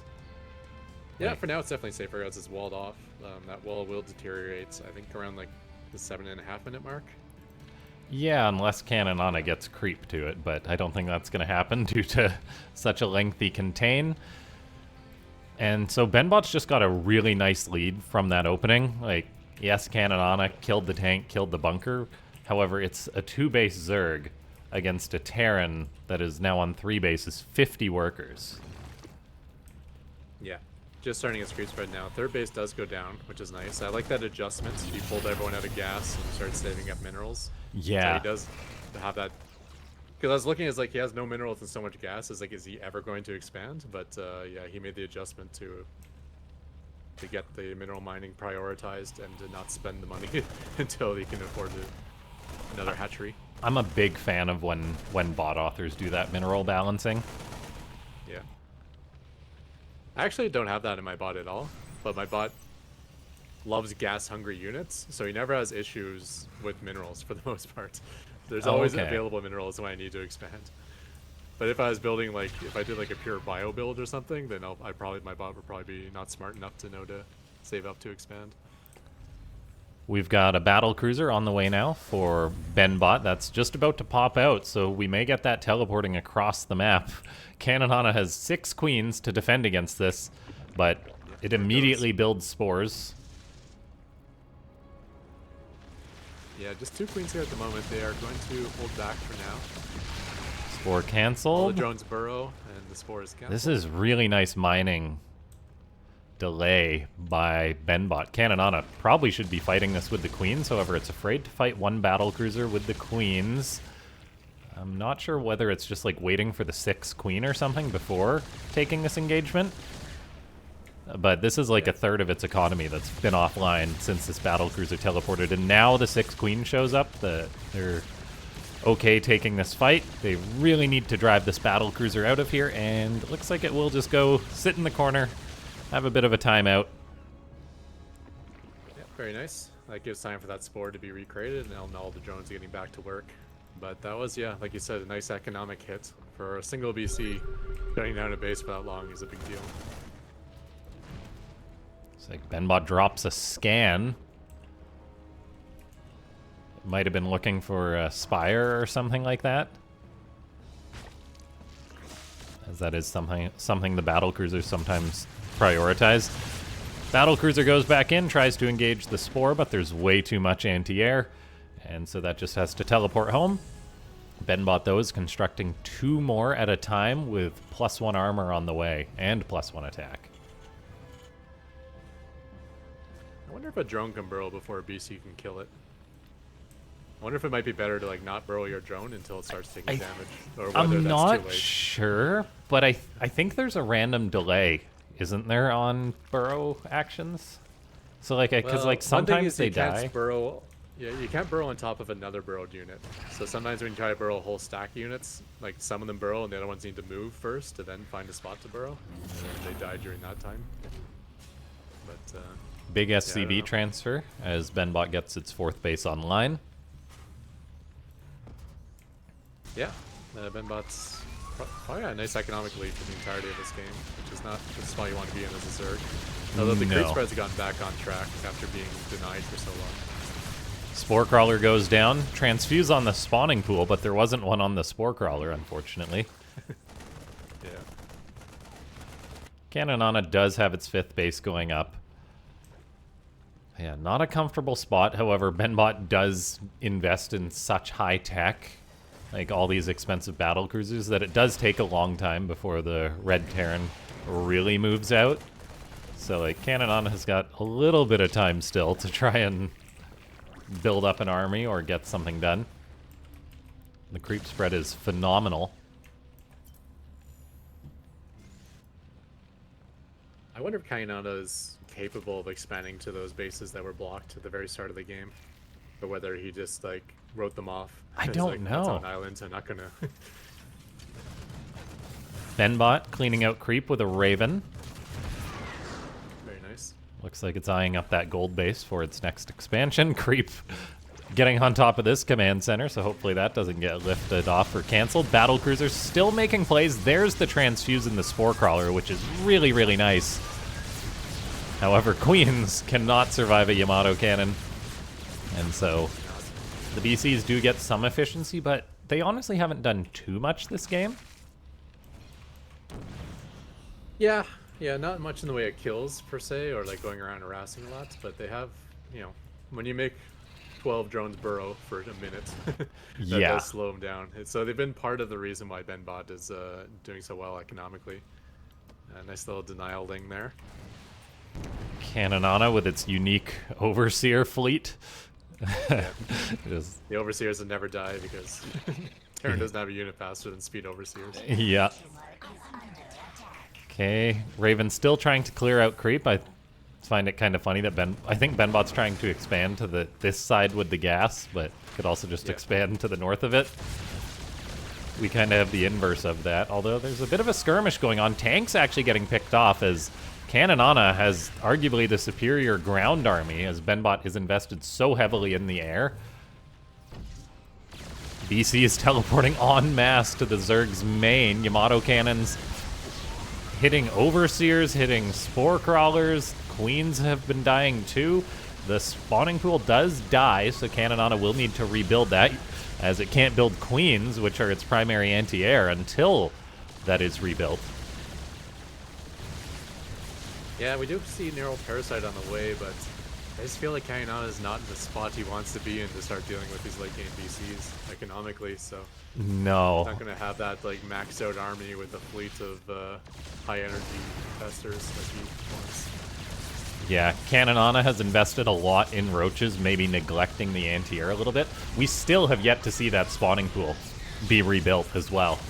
That could, like, usually Cannonana I think is pretty quick at rebuilding structures, but skipping the spawning pool is concerning. Yeah. I mean, I know with a lot of bots they build the tech as they need it. So Yeah. next time he wants to build a Spore Crawler, he's going to say, oh, I need the spawning pool, and then he'll start the spawning pool down. Transfuse trying to save this infestation pit. Hydra Den finishes up. Cannonana has got so many minerals in the bank, but barely any gas. It really would be nice if it could be building Queens right now. The battle cruisers for Benbot are just out of control. Yeah, the Queens are definitely not enough against these PCs. Okay, we One, Yeah, the one fact that they get Yamato like for insta kill. Yeah, there's this many battle cruisers. They're just sandbagging basically. That's all they can do. Benbot has not been able to take another base despite creep clearing efforts. Like, I mean, maybe there's a world in which Cannonana can survive. It does get a neural off on a battle cruiser. Yamato's its friend. There's a few Spore Crawlers to buy some time. The spawning pool still rebuilding though, so Cannonana is not actually building any units right now. I'm not sure what it's waiting for, but it desperately needs to spend its money, and it's not. And that spawning pool is also in a danger zone again. We do get another Neural Parasite on a friendly battle cruiser. So Benbot's having battle cruiser versus battle cruiser right now. There's a scan to actually kill the Infestor. That's some nice counterplay. Cannonana seems to get unstuck as it does start building Queens and Hydras and fires up some drones. However, the damage may have been done. Yeah, I like that. He scans right on top of the battle cruiser that's knurled, and that means you'll be, no matter where it is, you'll be able to see the Infestor. That's in range. Okay, I didn't know that the ranges were even there. Yeah, so then, and then if he has something available, he'll Yamato the whatever Infestor he thinks is the one that's is knurling it. I don't think we got the information about which Infestor did the knurl, so he just probably Goes for the nearest one, right? Or... yeah, just goes for like whatever Infestor happens to be nearby and hope that that's the right one. Queens are still trying. There is 4 You can look at the Infestors. energy of the Infestor too. If the Infestor has like 200 energy, then that's not the one that did the knurl. Okay, yeah. But yeah, I think Benbot's got this one cleaned up. He's reached his end game of like mass BC, and I don't see any way of turning this around. Yeah, there wasn't a lot of dilly-dallying in this game either from Benbot. It just started building battle cruisers and then didn't really stop. I mean, with this huge gas bank, I would love to see more Infestors. Oh yeah, it could build 10 Infestors. It teleports the battle cruiser, I think, onto what is usually its Spore Crawler kill zone, but it's not there. The kill zone does not exist at the moment. I guess there's no check for that, and yeah, a slow death for Cannonana, it seems. The Zergbot can go toe-to-toe with Benbot in the late game, but like the start delay is just so valuable. We do get 2 more Neural Parasites, 3 more Neural Parasites, Ghost sniping to actually kill one of the Infestors, Yamato cannons killing them all, and then Cannonana says, I need 18 roaches. So...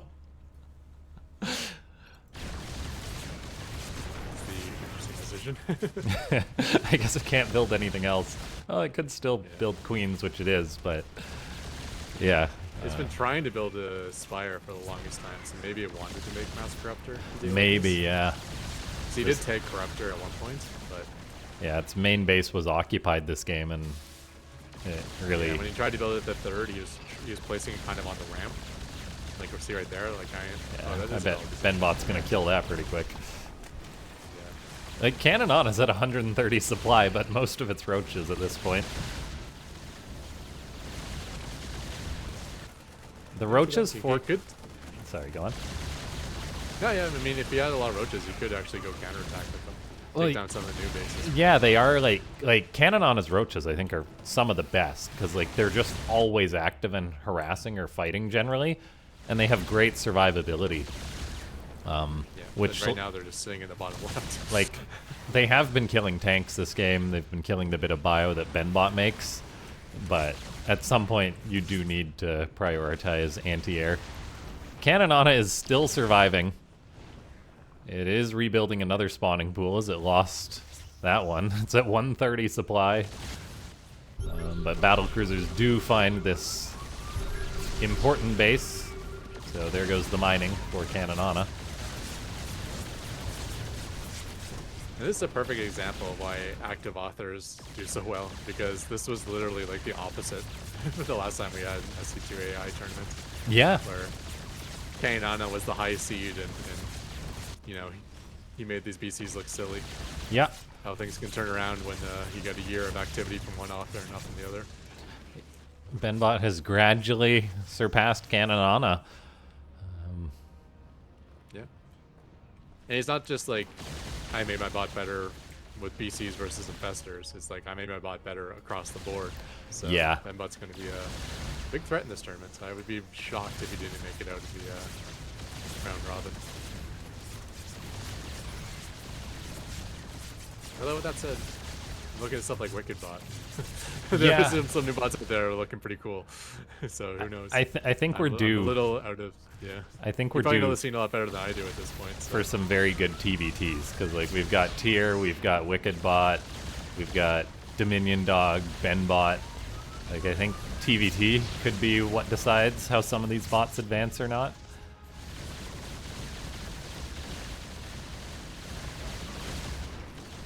The basics are still there for Canyon. I do like, you know, how he burrows drones to protect them and keeps units away when they don't have enough to take a fight. It was just Benbot being ahead from start to finish. That was the problem. Even retaking his main base. Yeah, good redundancy from Canonana. Like it rebuilt its spawning pool 3 times or twice in 2 different places. Like it's got very good tech placement, unit management. Just it fell behind like way too hard in the early game. That bunker contain crippled it for so long.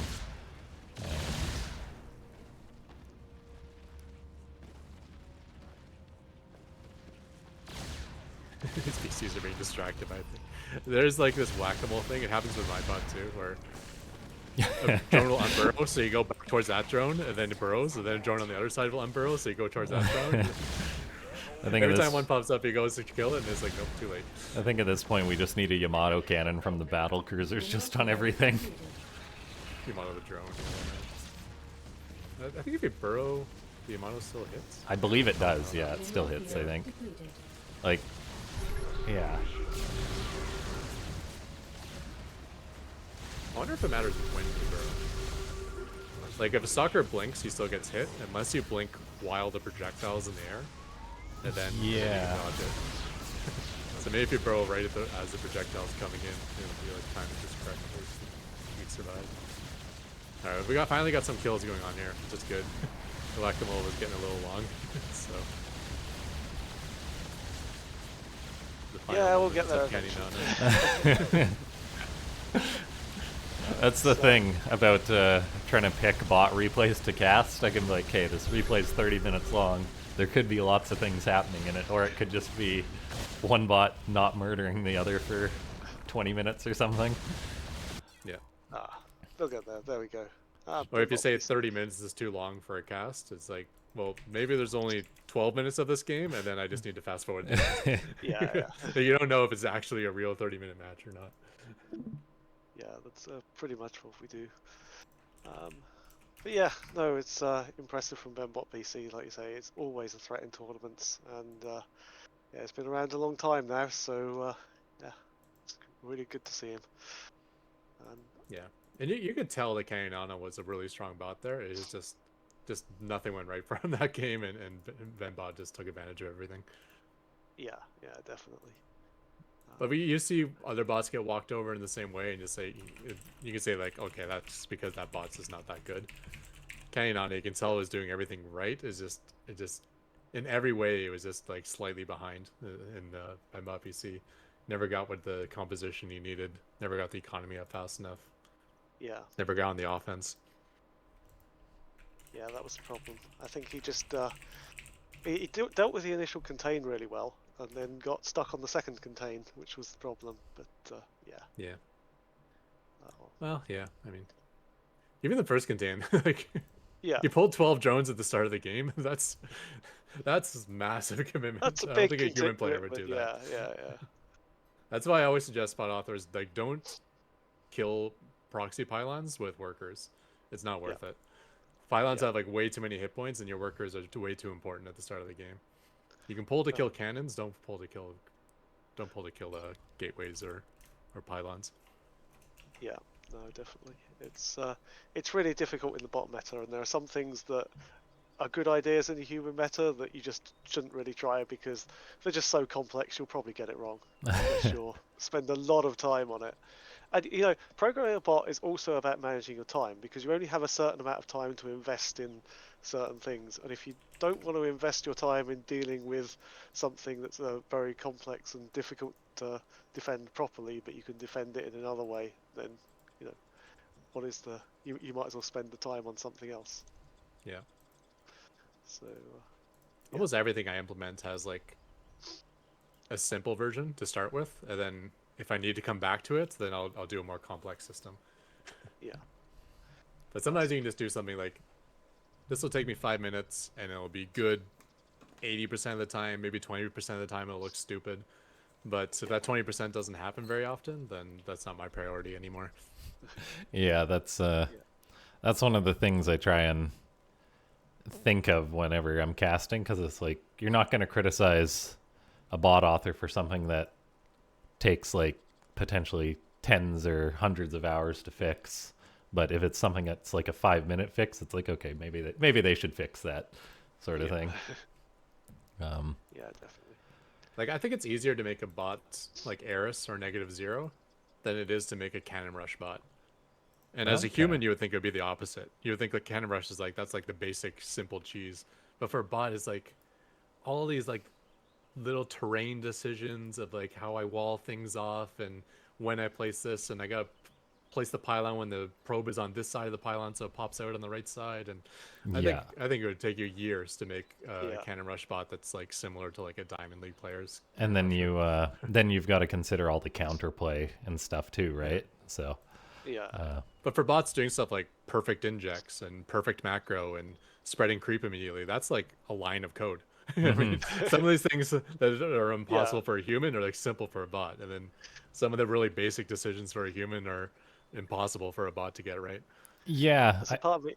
Oh, sorry. Go ahead. Oh, I was just gonna say that, like, I think like things like cannon rushes, like if anyone was to ever put like more effort into machine learning, like that would maybe be something good to try, as opposed to like the entire scope of Starcraft. Maybe. But then part of me just thinks that it's kept trying to convince everyone not to make more Cannon Rush. Well, don't make a good Cannon Rush bot. I get into the existing Cannon Rush. If bot actually learns to like wall things off, like if a print F bot ever existed, it would slaughter everyone, including myself. Oh yeah. But right now it's like Cannon Rush bots. They just build pylons and they build cannons, and you just kill the cannons. Yeah, they're pretty basic. But I guess we're ready for our next match. Who knows? Maybe we'll get cannons, as it's going to be Xena and Sharkbot. Both of these I'm excited to see. Xena is actually our only random bot in the tournament, seeded 4th, up against Sharkbot, who's been around a while, seed 13. Not as active these days, so maybe we'll see the same thing we found out in the last game, but I'll leave you guys to it. Okay. Here on, let me make sure I've changed that scene before we get going.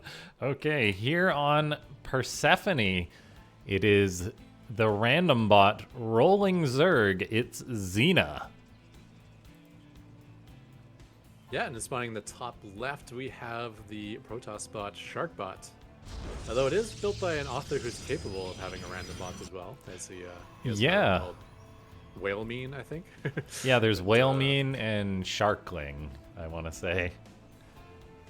Yeah. He probably has one for each race and then a random one. But yeah, these are probably the 2 top authors who've created random bots. Well, actually, Eris has created a random bot now too, so he's probably number 1. Yeah. Yeah. Yeah, but it looks like an early probe is coming across. I wonder if he's up for some shenanigans or just scouting. Yeah, I'm guessing just scouting since it is a random bot. It's up against. Does see that it's a Zerg, and will see that there's an early pool. Did he see? Not yet. This drone is doing a good job of dealing with that probe. Okay, well, he saw the lack of a hatchery, so hopefully that's enough information for him. Yeah, we'll see if Sharkbot does respond to this. Hopefully it doesn't build a Nexus or anything like that. Looks like it will be a Cyber Core on the high ground, so the high ground wall off is already a good start to defending against this.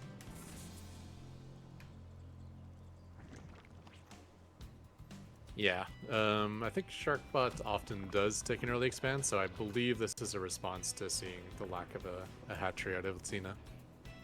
I would suspect once that Cyber Core is down, we'll see this money really getting spent with the batteries and the Stalkers. Although... Oh dear. Never mind. And I wonder if it's just because the spawning pool was never seen that Sharkbot isn't reacting. I only see one base. There you go. Hmm. I like that we can get a... You see a roach. Mind of Sharkbot there. The gears are turning. We get a Stargate, so that can be very good against a Roach Rush as long as you sandbag enough. Like, a Void Ray can be chrono boosted out in a reasonable amount of time for a Protoss. So hopefully Sharkbot does that and doesn't do something silly like build a Phoenix. Honestly, though, like, even in like Pro SC2, we've seen roaches beat voids because you just don't have enough of them early enough to deal with a bunch of roaches. And then on top of that, will the roaches be killing any, or will the void rays be killing any roaches with Burrow in play? Yeah. Because Starport or Stargate means no Robo. Yeah. Show me a Void Ray. Okay, it's a Void Ray, and it's being chrono boosted. There is an Adept in the wall, which should buy a bit of time against these roaches. Xena kills a Pylon, kills, not cancels, notably. And now probes are getting worked on. Yeah, and we'll see. Maybe these roaches get distracted by the Nexus as well. That would actually be quite a big deal. That I don't would be like a it as huge constantly deal. Probes being sent to the low ground now. That's going to be a drain of money. Yeah, there is an acceptable amount of losses that Sharkbot can take in this situation. And so far, it's in a good spot. Its opponent is on, well, 2 bases, but only 17 drones. Xena is macroing behind this, so... Oh, Yeah, like you said, there's an acceptable... Oh, there's a kill. Yeah. That charged up Void Ray does do a lot of damage pretty quickly, so...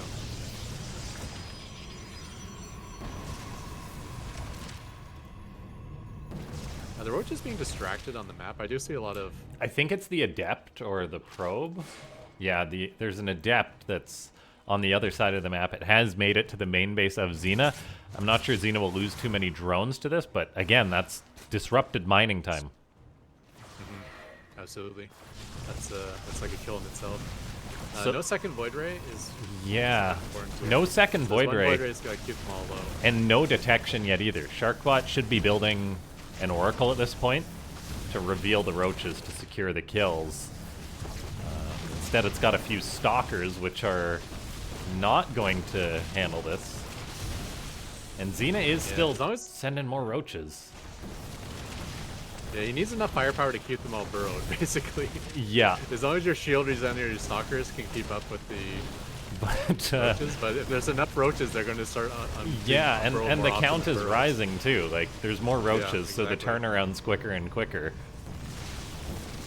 Okay, we do get a robo on the way for Sharkbot now. That is way too late, though. Okay, the charge is back on the Void Ray again, so I'll get everything burrowed pretty quick. It's funny how we're not talking about kills, but like how often things are burrowed. Force them underground, yeah. Oh, there's a kill. Yeah, there's a where we tried to burrow, but he was on top of another roach, so he couldn't.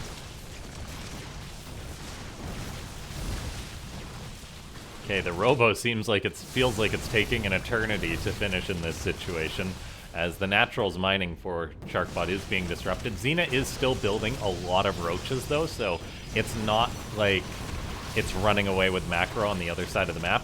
We may see some of the stalkers die, though. And where's the observer? Okay, it's on the way. Better late than never, I suppose. We'll see if Xena Does go down. is going to unburrow all these roaches when the observer shows up, and it does.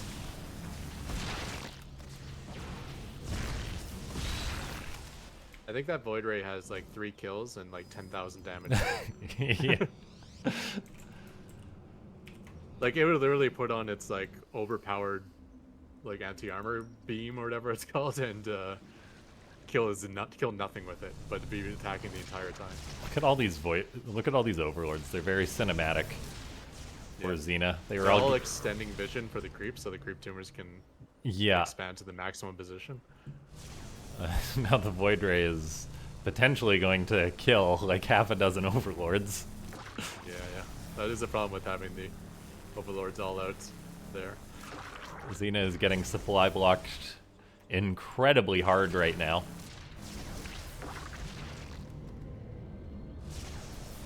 Queens will respond to this. And if this Void Ray dies, there is a world in which Xena can just attack with roaches again and kill Sharkbot. Yeah. The one And, adept. like, let's keep in mind that the roaches retreated, right? So it's not even like Sharkbot cleaned it up and got a ton of kills. He cleaned it up, but all the roaches are alive, so Xena can drone as much as it wants to pretty safely. Yeah, and Sharkbot is just building stalkers. Like, it's not like there's +1, there's no immortals, no sentries to back them up. It's just stalkers and the one Void Ray. And Xena is still adding on more roaches. It looks like it's probably going for a round 2 on this, where it will just be mass roach attacking in and just trying to kill Sharkbot before the one Void Ray can kill all the roaches. And unlike with the stalkers, there are upgrades on the way, so Yeah. it could be like a 1-1 timing. It could have that. Is that roach burrow movement, or is that That is roach speed, so they'll be able to just run across the map. Yeah, and that makes them better in combat as Okay, well. we are getting a second Void Ray for Sharkbot. It cannot be said enough how important that is, as we're even getting a second Stargate. I was about to criticize him, be like, why are you building a second Stargate before starting up another Void Ray? But it did start one up, which is nice to see. We're getting lots of cannons building as well. Sharkbot seems to be almost aware that this next attack is coming. Like, 4 cannons is an exceptional amount. Make that 5 cannons. Yeah, it is reading this correctly. 6 cannons. But at the same time, he's trying to take a third. So, Yeah. oh, I love this Void Ray Observer combo. Try to get the creep spread in check. We do have that tunneling clause on the way for Xena.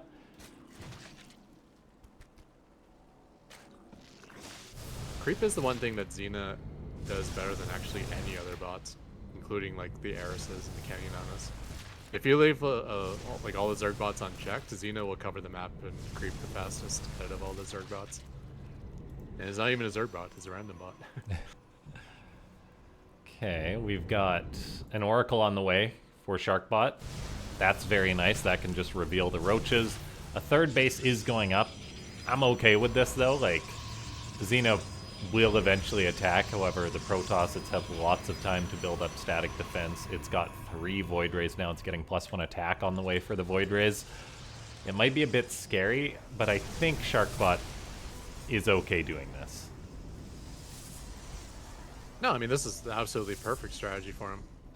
Like, turtle on 3 bases against the 2 base all-in Zerg, like, that's ideal, right? There's no reason to take a 4th when your opponent's only on 2. Yeah.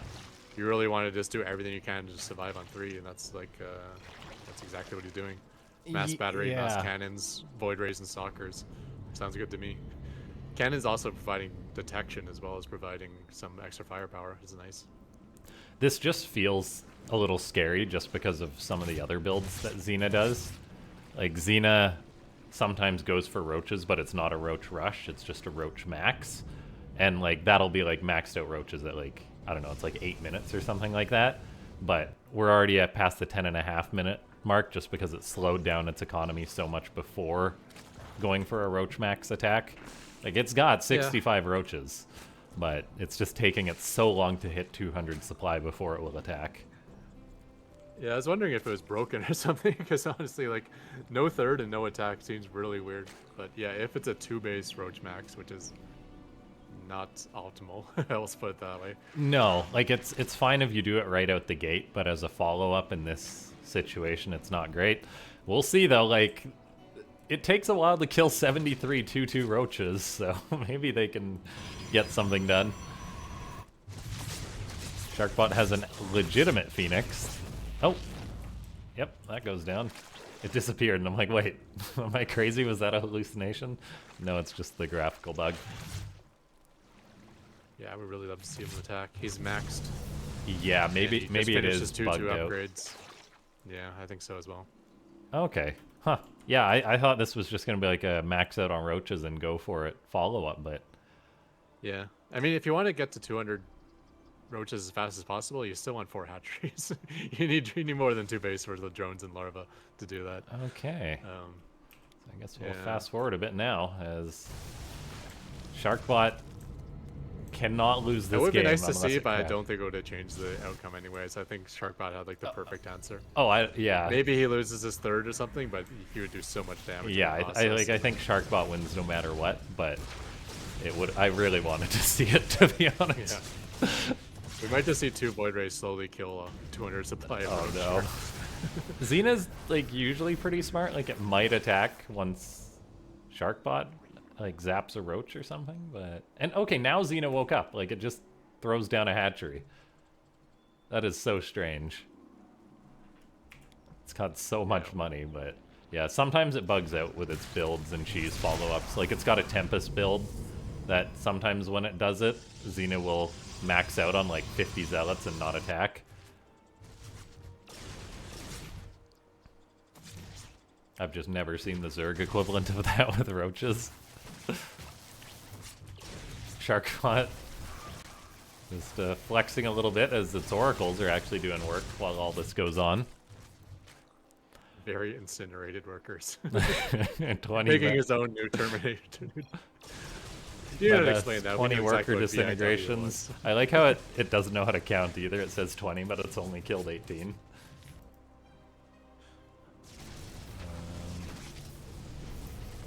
Sharkbot afraid to go for the win, but it will eventually get there. When bots are bugging out like this, ladies and gentlemen, the best thing to do, click that like button. Take the time to subscribe, and if you're watching the VOD, leave a comment. Check out AIarena.net if you yourself want to try programming a bot, as there's lots of awesome tutorials there. We'll see if Xena actually tries to kill the ground army with its roaches, or if it will just endlessly retreat.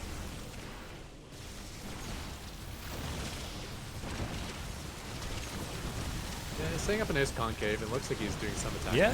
There he goes, diving in. Very nice. Anything not cloaked by the mothership is dying. Yep. Yeah, I think 200 supply of roaches will hold the initial attack. At least the ground portion of it. Yeah, when roaches are controlled by bots, they're pretty darn good. Yeah, the Colossus kind of got... yeah, that giant concave to start the fight actually made the Colossus not look so caught. Usually they're one of those units that can just always kite backwards Yeah. and get infinite value. but they're getting like cornered and surrounded this time. I love how Xena's building more roaches. Yep, and back to stacking in front of the natural as well. So yeah, all right, back to the real important stuff. Sharkbot does eventually push in with its Void Rays, but then decides to retreat for some reason.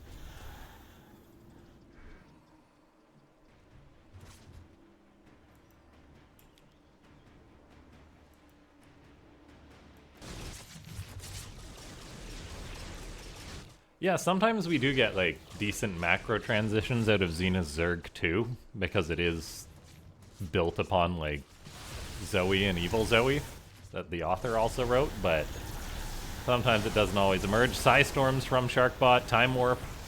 I still think the ground army's probably going to die here because it's just so many roaches. Yeah, as soon as you can see them. The Void Rays are just... This is on the patch where it's not infinite cloak from the mothership, so at some point they'll become visible. Yeah. And then they will die. Now the roaches are piling. Psystorm's going down. That's a lot of damage. More storm. The Colossi getting deleted. It's like water watching Xena's army move. Honestly, this could be a long game. If there's no answer for those burrowed roaches regenerating all their health.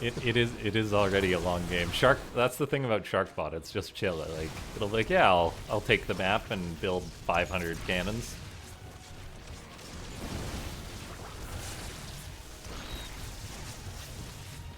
Xena's taking a 4th base to build more roaches.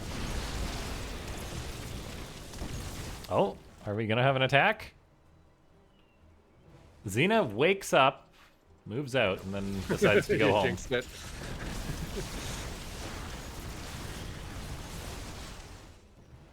Void Ray's finally getting on the offense, though. They were very hesitant to attack the 0 anti-air bases of Xena, but now they're plowing through.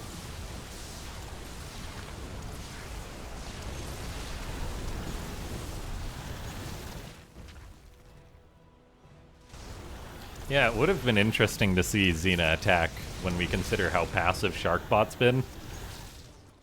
Like, who knows, maybe it could have killed all the bases by the time Sharkbot got around to it. Yeah, I mean, I could definitely see him trading his army to plow through the 3rd base.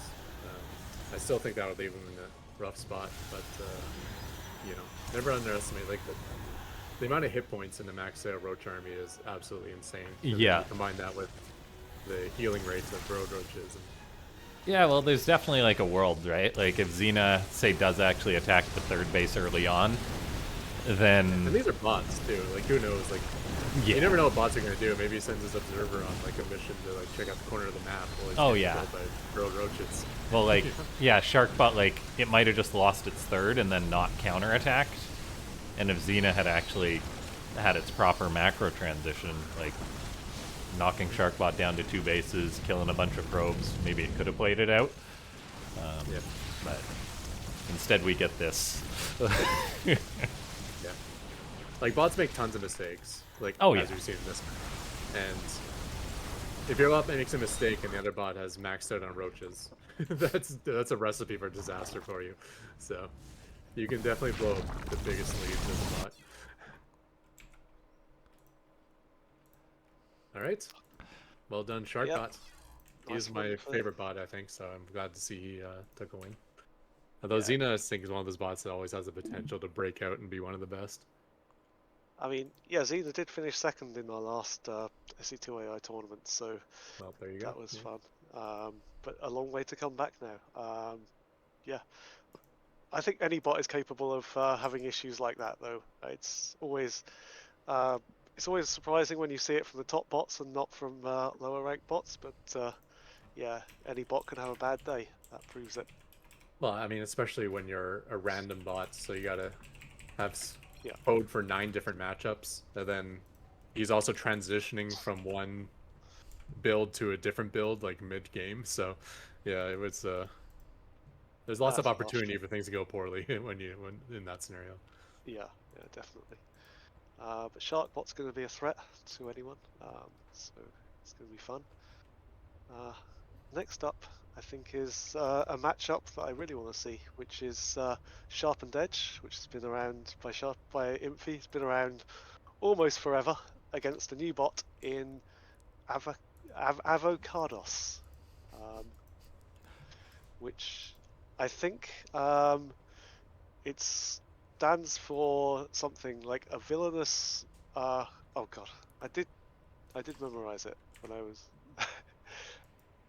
a villainous opponent cheese. Oh God, I can't even remember. Artificial villain of cheesy and dishonorable offensive strategies. That's the one.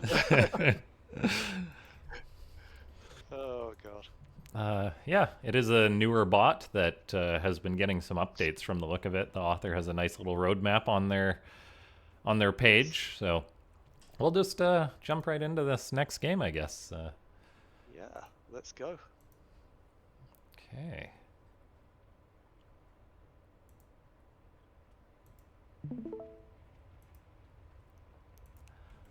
Yeah, I'm just looking at the activity page on AI Arena.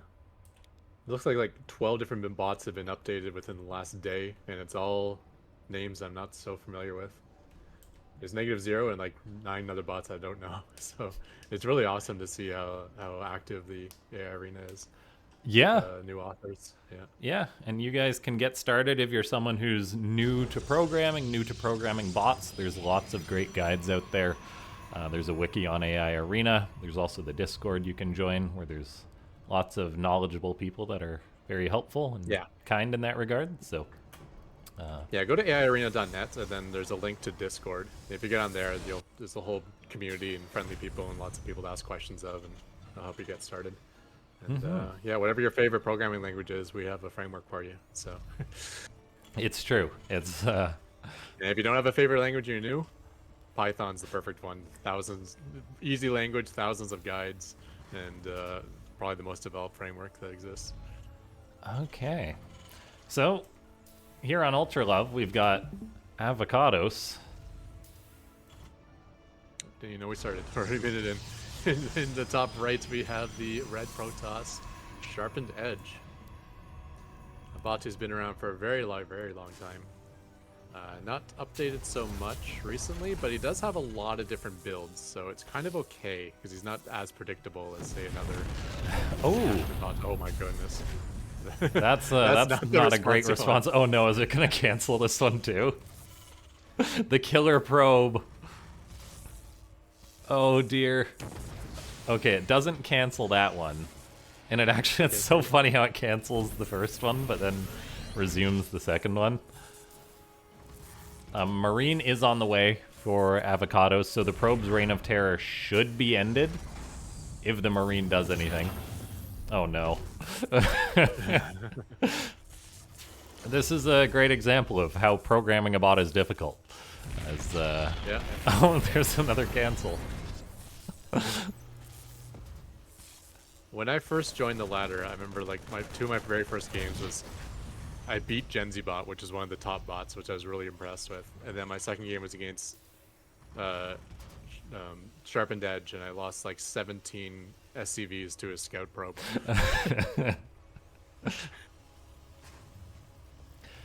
Yes, it's there's so many little things that you have to take care of that you won't really see until it happens to you, and then you're like, oh my gosh, how could I not have prepared for that? And you do want to put your bot on the ladder even when it's not ready, so yeah, it's fine. Just be prepared. You know, you're going to start near the bottom of the ladder. Like, they always start in the middle, but your first few games are going to tank you to the bottom of the ladder, and then you slowly work your way up from there. Because, you know, maybe you do like 3 things really well with your brand new bots, but then there's like 100 things that you haven't implemented yet, and one of those things is going to get abused by your opponent. Okay. Speaking of which, though, we do have some abuse here in the form of a 5 racks all in, maybe a 6 racks all in. Yeah, powered by speed mining. By that probe, but yeah, that's a big deal. And it's actually going to include gas and add-ons as well, so which is interesting. But a nice little 1-base setup here for Sharpened Edge. It's going to shut this down heavily. Yeah. Let's see if the Marines retreat, and they do make the correct decision to get the heck out of there. That was I'll get chased. Yeah, that was a good response by Sharpened Edge. We'll see if it chases these all the way home or not. Yeah. Good response by Avocados as well, too. Yeah, to Seeing turn that he has around. in a losing fight, and yeah, let's go back and re-rally. Yeah, just go back home, build another 20 Marines, something like that, and try again. Now, it's very difficult to take down Protoss units with Marines because they have higher range, so the TOS units can just kite back, and so unless Avocados gets like a nice corner on Sharpened Edge, it's going to be very difficult as the Protoss bot will just kite back endlessly. As we see, injured Stalker being pulled back. The Zealot, that'll just die because it's a Zealot, and then the Marines have no choice but to retreat. Yeah, just a much more efficient one-base build out of Sharpened Edge. He's like, Avocados is trying to be the cheeser, but Sharpened Edge is also one-basing with stronger units, and he wasn't harassed at the start, so... Yeah, the timings really matter, too. Like, if you're one-basing and your opponent is one-basing, you do not want to be the one that attacks generally, because they will have enough stuff and be ready for you. So, Avocados in a bit of trouble. It's been building more Marines, however, it's also built way too many SCVs, arguably. It had like 27, whereas if you're just Marine rushing, you probably want to spend all your money on Marines or more barracks because you are all in. The attempt at stim is going to be shut down by Sharpened Edge. It's got a prism to juggle these units. It's not looking too hot for the Blue Terran bot. No. I mean, he hasn't lost his army yet, so he does No. have them pulling up in the mineral line. Like, 30 Maybe Marines there's is... some sort of... Yeah, it's quite a few. And if, say, he takes this fight in his base, there's much more opportunity to maybe corner the Protoss Stalkers. Yeah. No, for a newer Marines. bot, like, the retreat micro has been really nice on Avocados. Just the question is, will it actually ever fight, or is it just going to sit back and wait? He'll probably never fight. Yeah, probably. If it hasn't fought by now, Which is probably fine, not. I mean... You want, like, losing Oh. a fight is probably better than not fighting at all. Oh, but there we go. It's going either for way, it. it's, yeah. And At least you get to see some action. prioritizes the prism, cancels the warp in. Very nice. Unfortunately, there's just too much Protoss for Avocados to overcome. And yeah, well done by Sharpened Yeah, Edge. there's no chance, but yeah, that was good prioritization. Yeah, a couple of things I like with Avocados that we've seen not work with other bots that go Mass Marine all in is that... yeah, I like that. I do love the GGs at the end. That's always He'll retreat with the Marines that are across the map while going forward with the Marines that are in his main base. So he's able to like cluster up in the middle of the map, where a lot of bots just like stay in a line, and either the whole line's going forward or the whole line's coming back. Yeah. And then obviously the Prism targeting was pretty cool as well. Yeah, and I think without the worker harass, the probe harass, which was absolutely insane at the start, then yeah, probably it would have had a lot more Marines to throw across the map at that point. Yeah, I mean, did he cancel his first racks or his second racks? That's devastating Both. to that sort of build, you know. Yeah, he cancelled the first one, and then the second one he almost saved, but cancelled later on, and it was like, yeah, that's harsh. Oh, he cancelled two barracks. Yeah, oh, yeah, geez, I did. Yeah, that's a death sentence. I mean, building a bunch of racks in your own base is probably not a good build to begin with. You probably will want to at least proxy it, but yeah, building a bunch of barracks and canceling them is even worse. Yeah. Yeah, that was a rough start for sure. Lots of potential though, and we'll see how it does in the rest of the tournament, because while Sharpened Edge may not die to that cheese, there might be bots that would. Yeah. Someone else will. Yeah. And honestly, Sharpened Edge might die to that cheese. He just happened to be doing a 3-gate Robo 1-base build himself. If he was doing an expansion build or a Rush to Tempest build, which I know he has in his repertoire, maybe the Marines would have overrun him. Yeah, entirely possible. Okay, next up we have our number 1 seed and returning champion, -0, taking on another new bot, Aeolus by Flower Dance. Yeah, this is going to be our last game of the day, ladies and gentlemen. So before we hop into that, click that like button if you haven't already. Follow and subscribe. And yeah, also check out Ketrock's channel. You have a YouTube and Twitch, right? Where you're streaming pretty regularly. Yeah, Yeah. Every once in a while, I'll even do a coding stream for my bots, but yeah, Go ask mostly him all playing your Starcraft 2. Go ask him all your Java questions in his chat. Yeah. Yeah. I do have an update for the Java framework coming up pretty soon. I have Oh, to nice. fix That'd up be some cool. things. Nice. Yeah. No, it's always good. Okay, Yeah. so we'll jump into that final game, and away we go. Oh, I gotta get the stream going for you guys. Been pretty good about not forgetting, but. Well done. Okay. In the bottom left, here on ley lines, it's -0, the best for last. Yeah, and spawning in the top right, we have the blue Protoss, Aeolus, we'll say. Okay. Aeolus? Aeoli? So -0 is the #1 bot on the ladder. Him and Eris really stand out as like levels above everyone else. However, if you're going to lose as a Protoss, a mirror match is typically the way you do it. Basically, whoever expands first is often the one who dies, so that's also true of -0. So let's see how this goes. We got a gateway gas out of both players, although Aeolus is taking a second gas as well. Yeah, I think that's fine. -0 goes for double gate. And a probe scout, very notably, as it wants that information to see whether its opponent is expanding or getting aggressive. Yeah, and I like that out of a top bot, you know. -0's got to feel really confident as the game goes like 30 minutes. So, you know, take a less greedy approach at the start just to be safer. So I like that second gate and the probe scout. Oh, yeah. Yeah, -0, like, its micro is so good, and just its army control.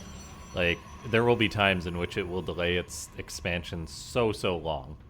But then it will be fine because it can just win with superior micro. Yeah, I think in Probots there is a game where like Eris cheesed -0 and got so unbelievably far ahead, but the game still went like another 25 minutes because -0 just couldn't lose a fight from that point forward. Yeah. It's like every single fight is like, this is gonna be the end of the game. It's like, no, -0 just keeps holding on. So he didn't end up winning it, but he did make a show out of that game. Okay, we do have Aeolus going for double Stalker, whereas -0 is going for double Adept. Probably wants to get those across the map to try and harass, as Adepts are incredibly powerful. And if your opponent hasn't gone for, say, counterplay with a pylon or a battery placement to stop Adepts getting into their main, they can just be dead. However, there is also pathing dynamics in play here too, like if the Stalkers force the Adepts back or something like that, which we very well could see, although it looks like one shades by, the other does not. Yeah, I mean, the other great thing about Adepts is they give you a lot of vision, so you can often keep them alive and get a good tabs on what your opponent is up to. And the way -0 kind of counters his opponent's composition, he really wants that information. Uh-oh. Fox in the hen house as an Adept gets into the main base. Look at that. -0 had a shade ready to go, but it's like, hey, I'm actually fine to stay here. So the Adept stays in the main base killing probes. And this is not looking too nice for the blue Protoss bot, which went for a triple base opening.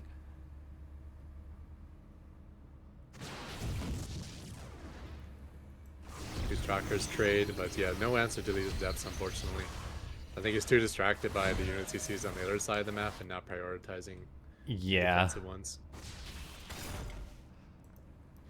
The Adepts. But as he loses vision of those Stalkers, now he might come back. He's got nothing to come back with. He's got 8 workers right now. Yeah, that's it. A bit of an unfortunate end. However, it's -0. It is just such a killer, and we can't really fault Aeolus for this. A bit ambitious with 3 bases, whereas -0 just stayed on 1, and well, it stayed on 1 and it won. So. Yep. I did say first to expand loses, so it holds true. Again, this is the kind. Seem to be the one to Go ahead. I was just gonna say this is the kind of thing that works against like lesser bots that won't punish you if you go for like triple Nexus, but -0 does. So I think negative That's zero all- wins whether you go to triple Nexus or nothing. that's true. But Well, that's how he beat Hearthstone's Protoss as well. Was it's like Hearthstone expanded, so like okay, then you're dead because Yeah, -0. I've died the exact same way to it. The first time I played it. It's GG. like only I'm allowed to expand first. Yeah. Okay, so that is it for today. right, okay. There's one last thing we need to do, which is do the draw for the next round. The bunnies? Do we have the bunnies? We do. One sec. I don't know if I can just stream my screen to you. Yeah, that Show would definitely if work. that's okay. I've just got Discord pulled up, so it'll show up. Let me click Right. on that. So there we have the results for today. Every single top seeded bot won except for Xena, which is dropping into the lower bracket. Okay. Are those the so, two middle bots? Was that like number 8, number 9? No, Xena was number 3, I think, either 3 or 4. Oh, okay. All right. So in this tin we have. Oh wait, I need to turn the thing off, but then you'll be able to see how stupidly messy my my room is. But oh well, we'll have to go with it. Yeah, I think Live Games can control what can put your webcam on the large screen, Yeah. right? There we go. Look, we have bunnies in a tin. All right, so let's. So the draw is -0 is 1, RS is 2, Zozo 3, Benbot 4, Sharpened Edge 5, Tier 6, Anibot 7, and Sharkbot 8. Okay. So coming out first will be number 5. There we go. Oh, sorry. Get around the other way, buddy. Number 5. Oh, there we go, number 5. And he will be facing up against number 8. So that's Sharpened Edge versus Sharkbot. And next up we have number 1, which is -0. And -0 will be facing up against number 4, which is Benbot BC. Okay, let's have a look. And next up we have bunny number 2. That is Eris. And Eris will face number 7. That is Anibot. It's a tough matchup for Anibot, that one. It is, yeah. And the last 2 is number 3. That is Zozo.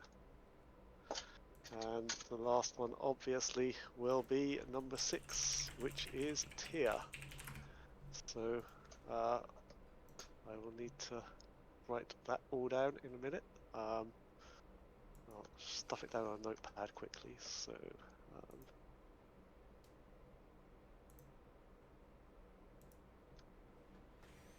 one sec.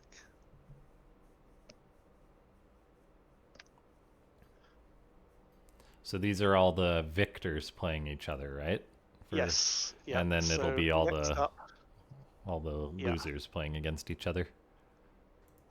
right. Next up we have the lower round, which I will again put my bunnies back into the tin. And here we go. I like this format. We get a lot of Yep. even matchups, we'll say, after the first round. Yeah, it's a really good And format. First up is number 4. Avocados. Is Avocados.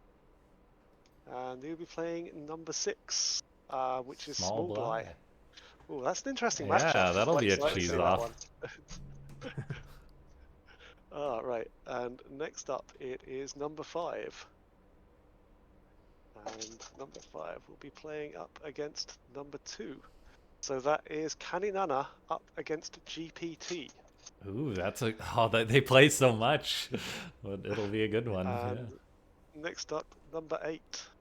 That's Aeolus.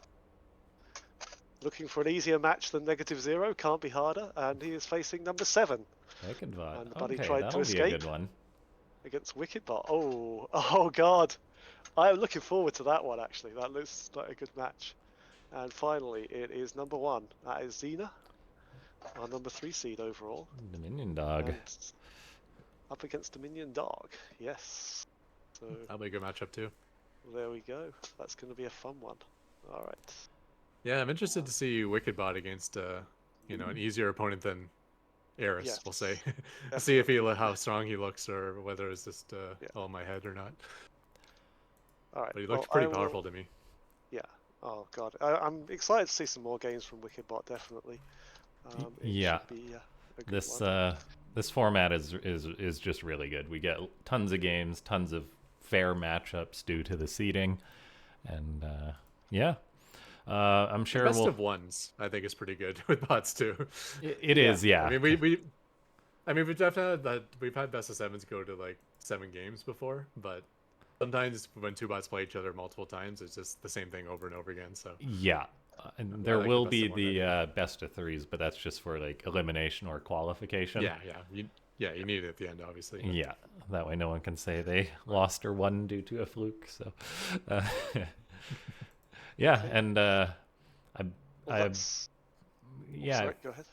I believe we'll have that updated on the AI Arena Yeah. wiki page. I will update it on the wiki for the tournament tonight. I'm sorry, I'm not that fast that I can type it into the thing straight away. You'll have to wait. It'll be there at some point, guys. Yes, yeah. But thank you very much for joining us both, and thank you, Laughing Games, for stepping in to sort out the technical issues. This has been very good. I No will worries. run some tests midweek and make sure we don't run into them next week as well, which will be good. Yeah, thank you for organizing it all, Crypt. So, It's yeah, been good and fun. thanks And everyone biggest for thanks tuning in. all goes to my cat for sitting there nice and stably all the entire The time. entire time. That is She's just been sat there literally for the entire stream just looking at us. a dedicated bot fan right there. Yeah, absolutely. Sorry. I think someone just posted a picture on Reddit of their cat watching Starcraft 2 bro games or something. I mean, it's probably a You good... got more of a botting pro cat. Yeah. All right. Well, thank you very much, guys. Yeah, thanks everyone for Catch you all tuning in. next week. We'll be back, next week, same time. So just mark your calendars because this will be pretty regular for the next couple of months. And all the links and for the good stuff is in the description. We'll see you next time. Bye-bye. See you guys. All right. Nice one. Cheers, guys. That ran a bit later than I expected, so... Yeah, but we got it going. At least Yeah. wasn't as No, long as...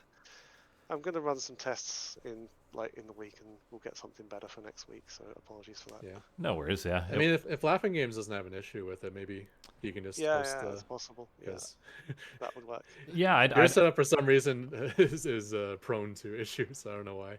I know. Maybe just reinstall Discord yeah. from scratch or something. Yeah, no, Possibly. like you need to like test the full setup, like Discord call your laptop or something or just let someone know that you want to test it, and I'm sure we can join a Discord call to test the setup. Yeah. I don't mind streaming it at all. Yeah. Like it. Yeah. That's all good, Chips. But yeah, we'll sort something out for next week, definitely. Yeah. Cool. All right, nice one. I'm gonna go sleep. Yeah. Cheers, Have a good night.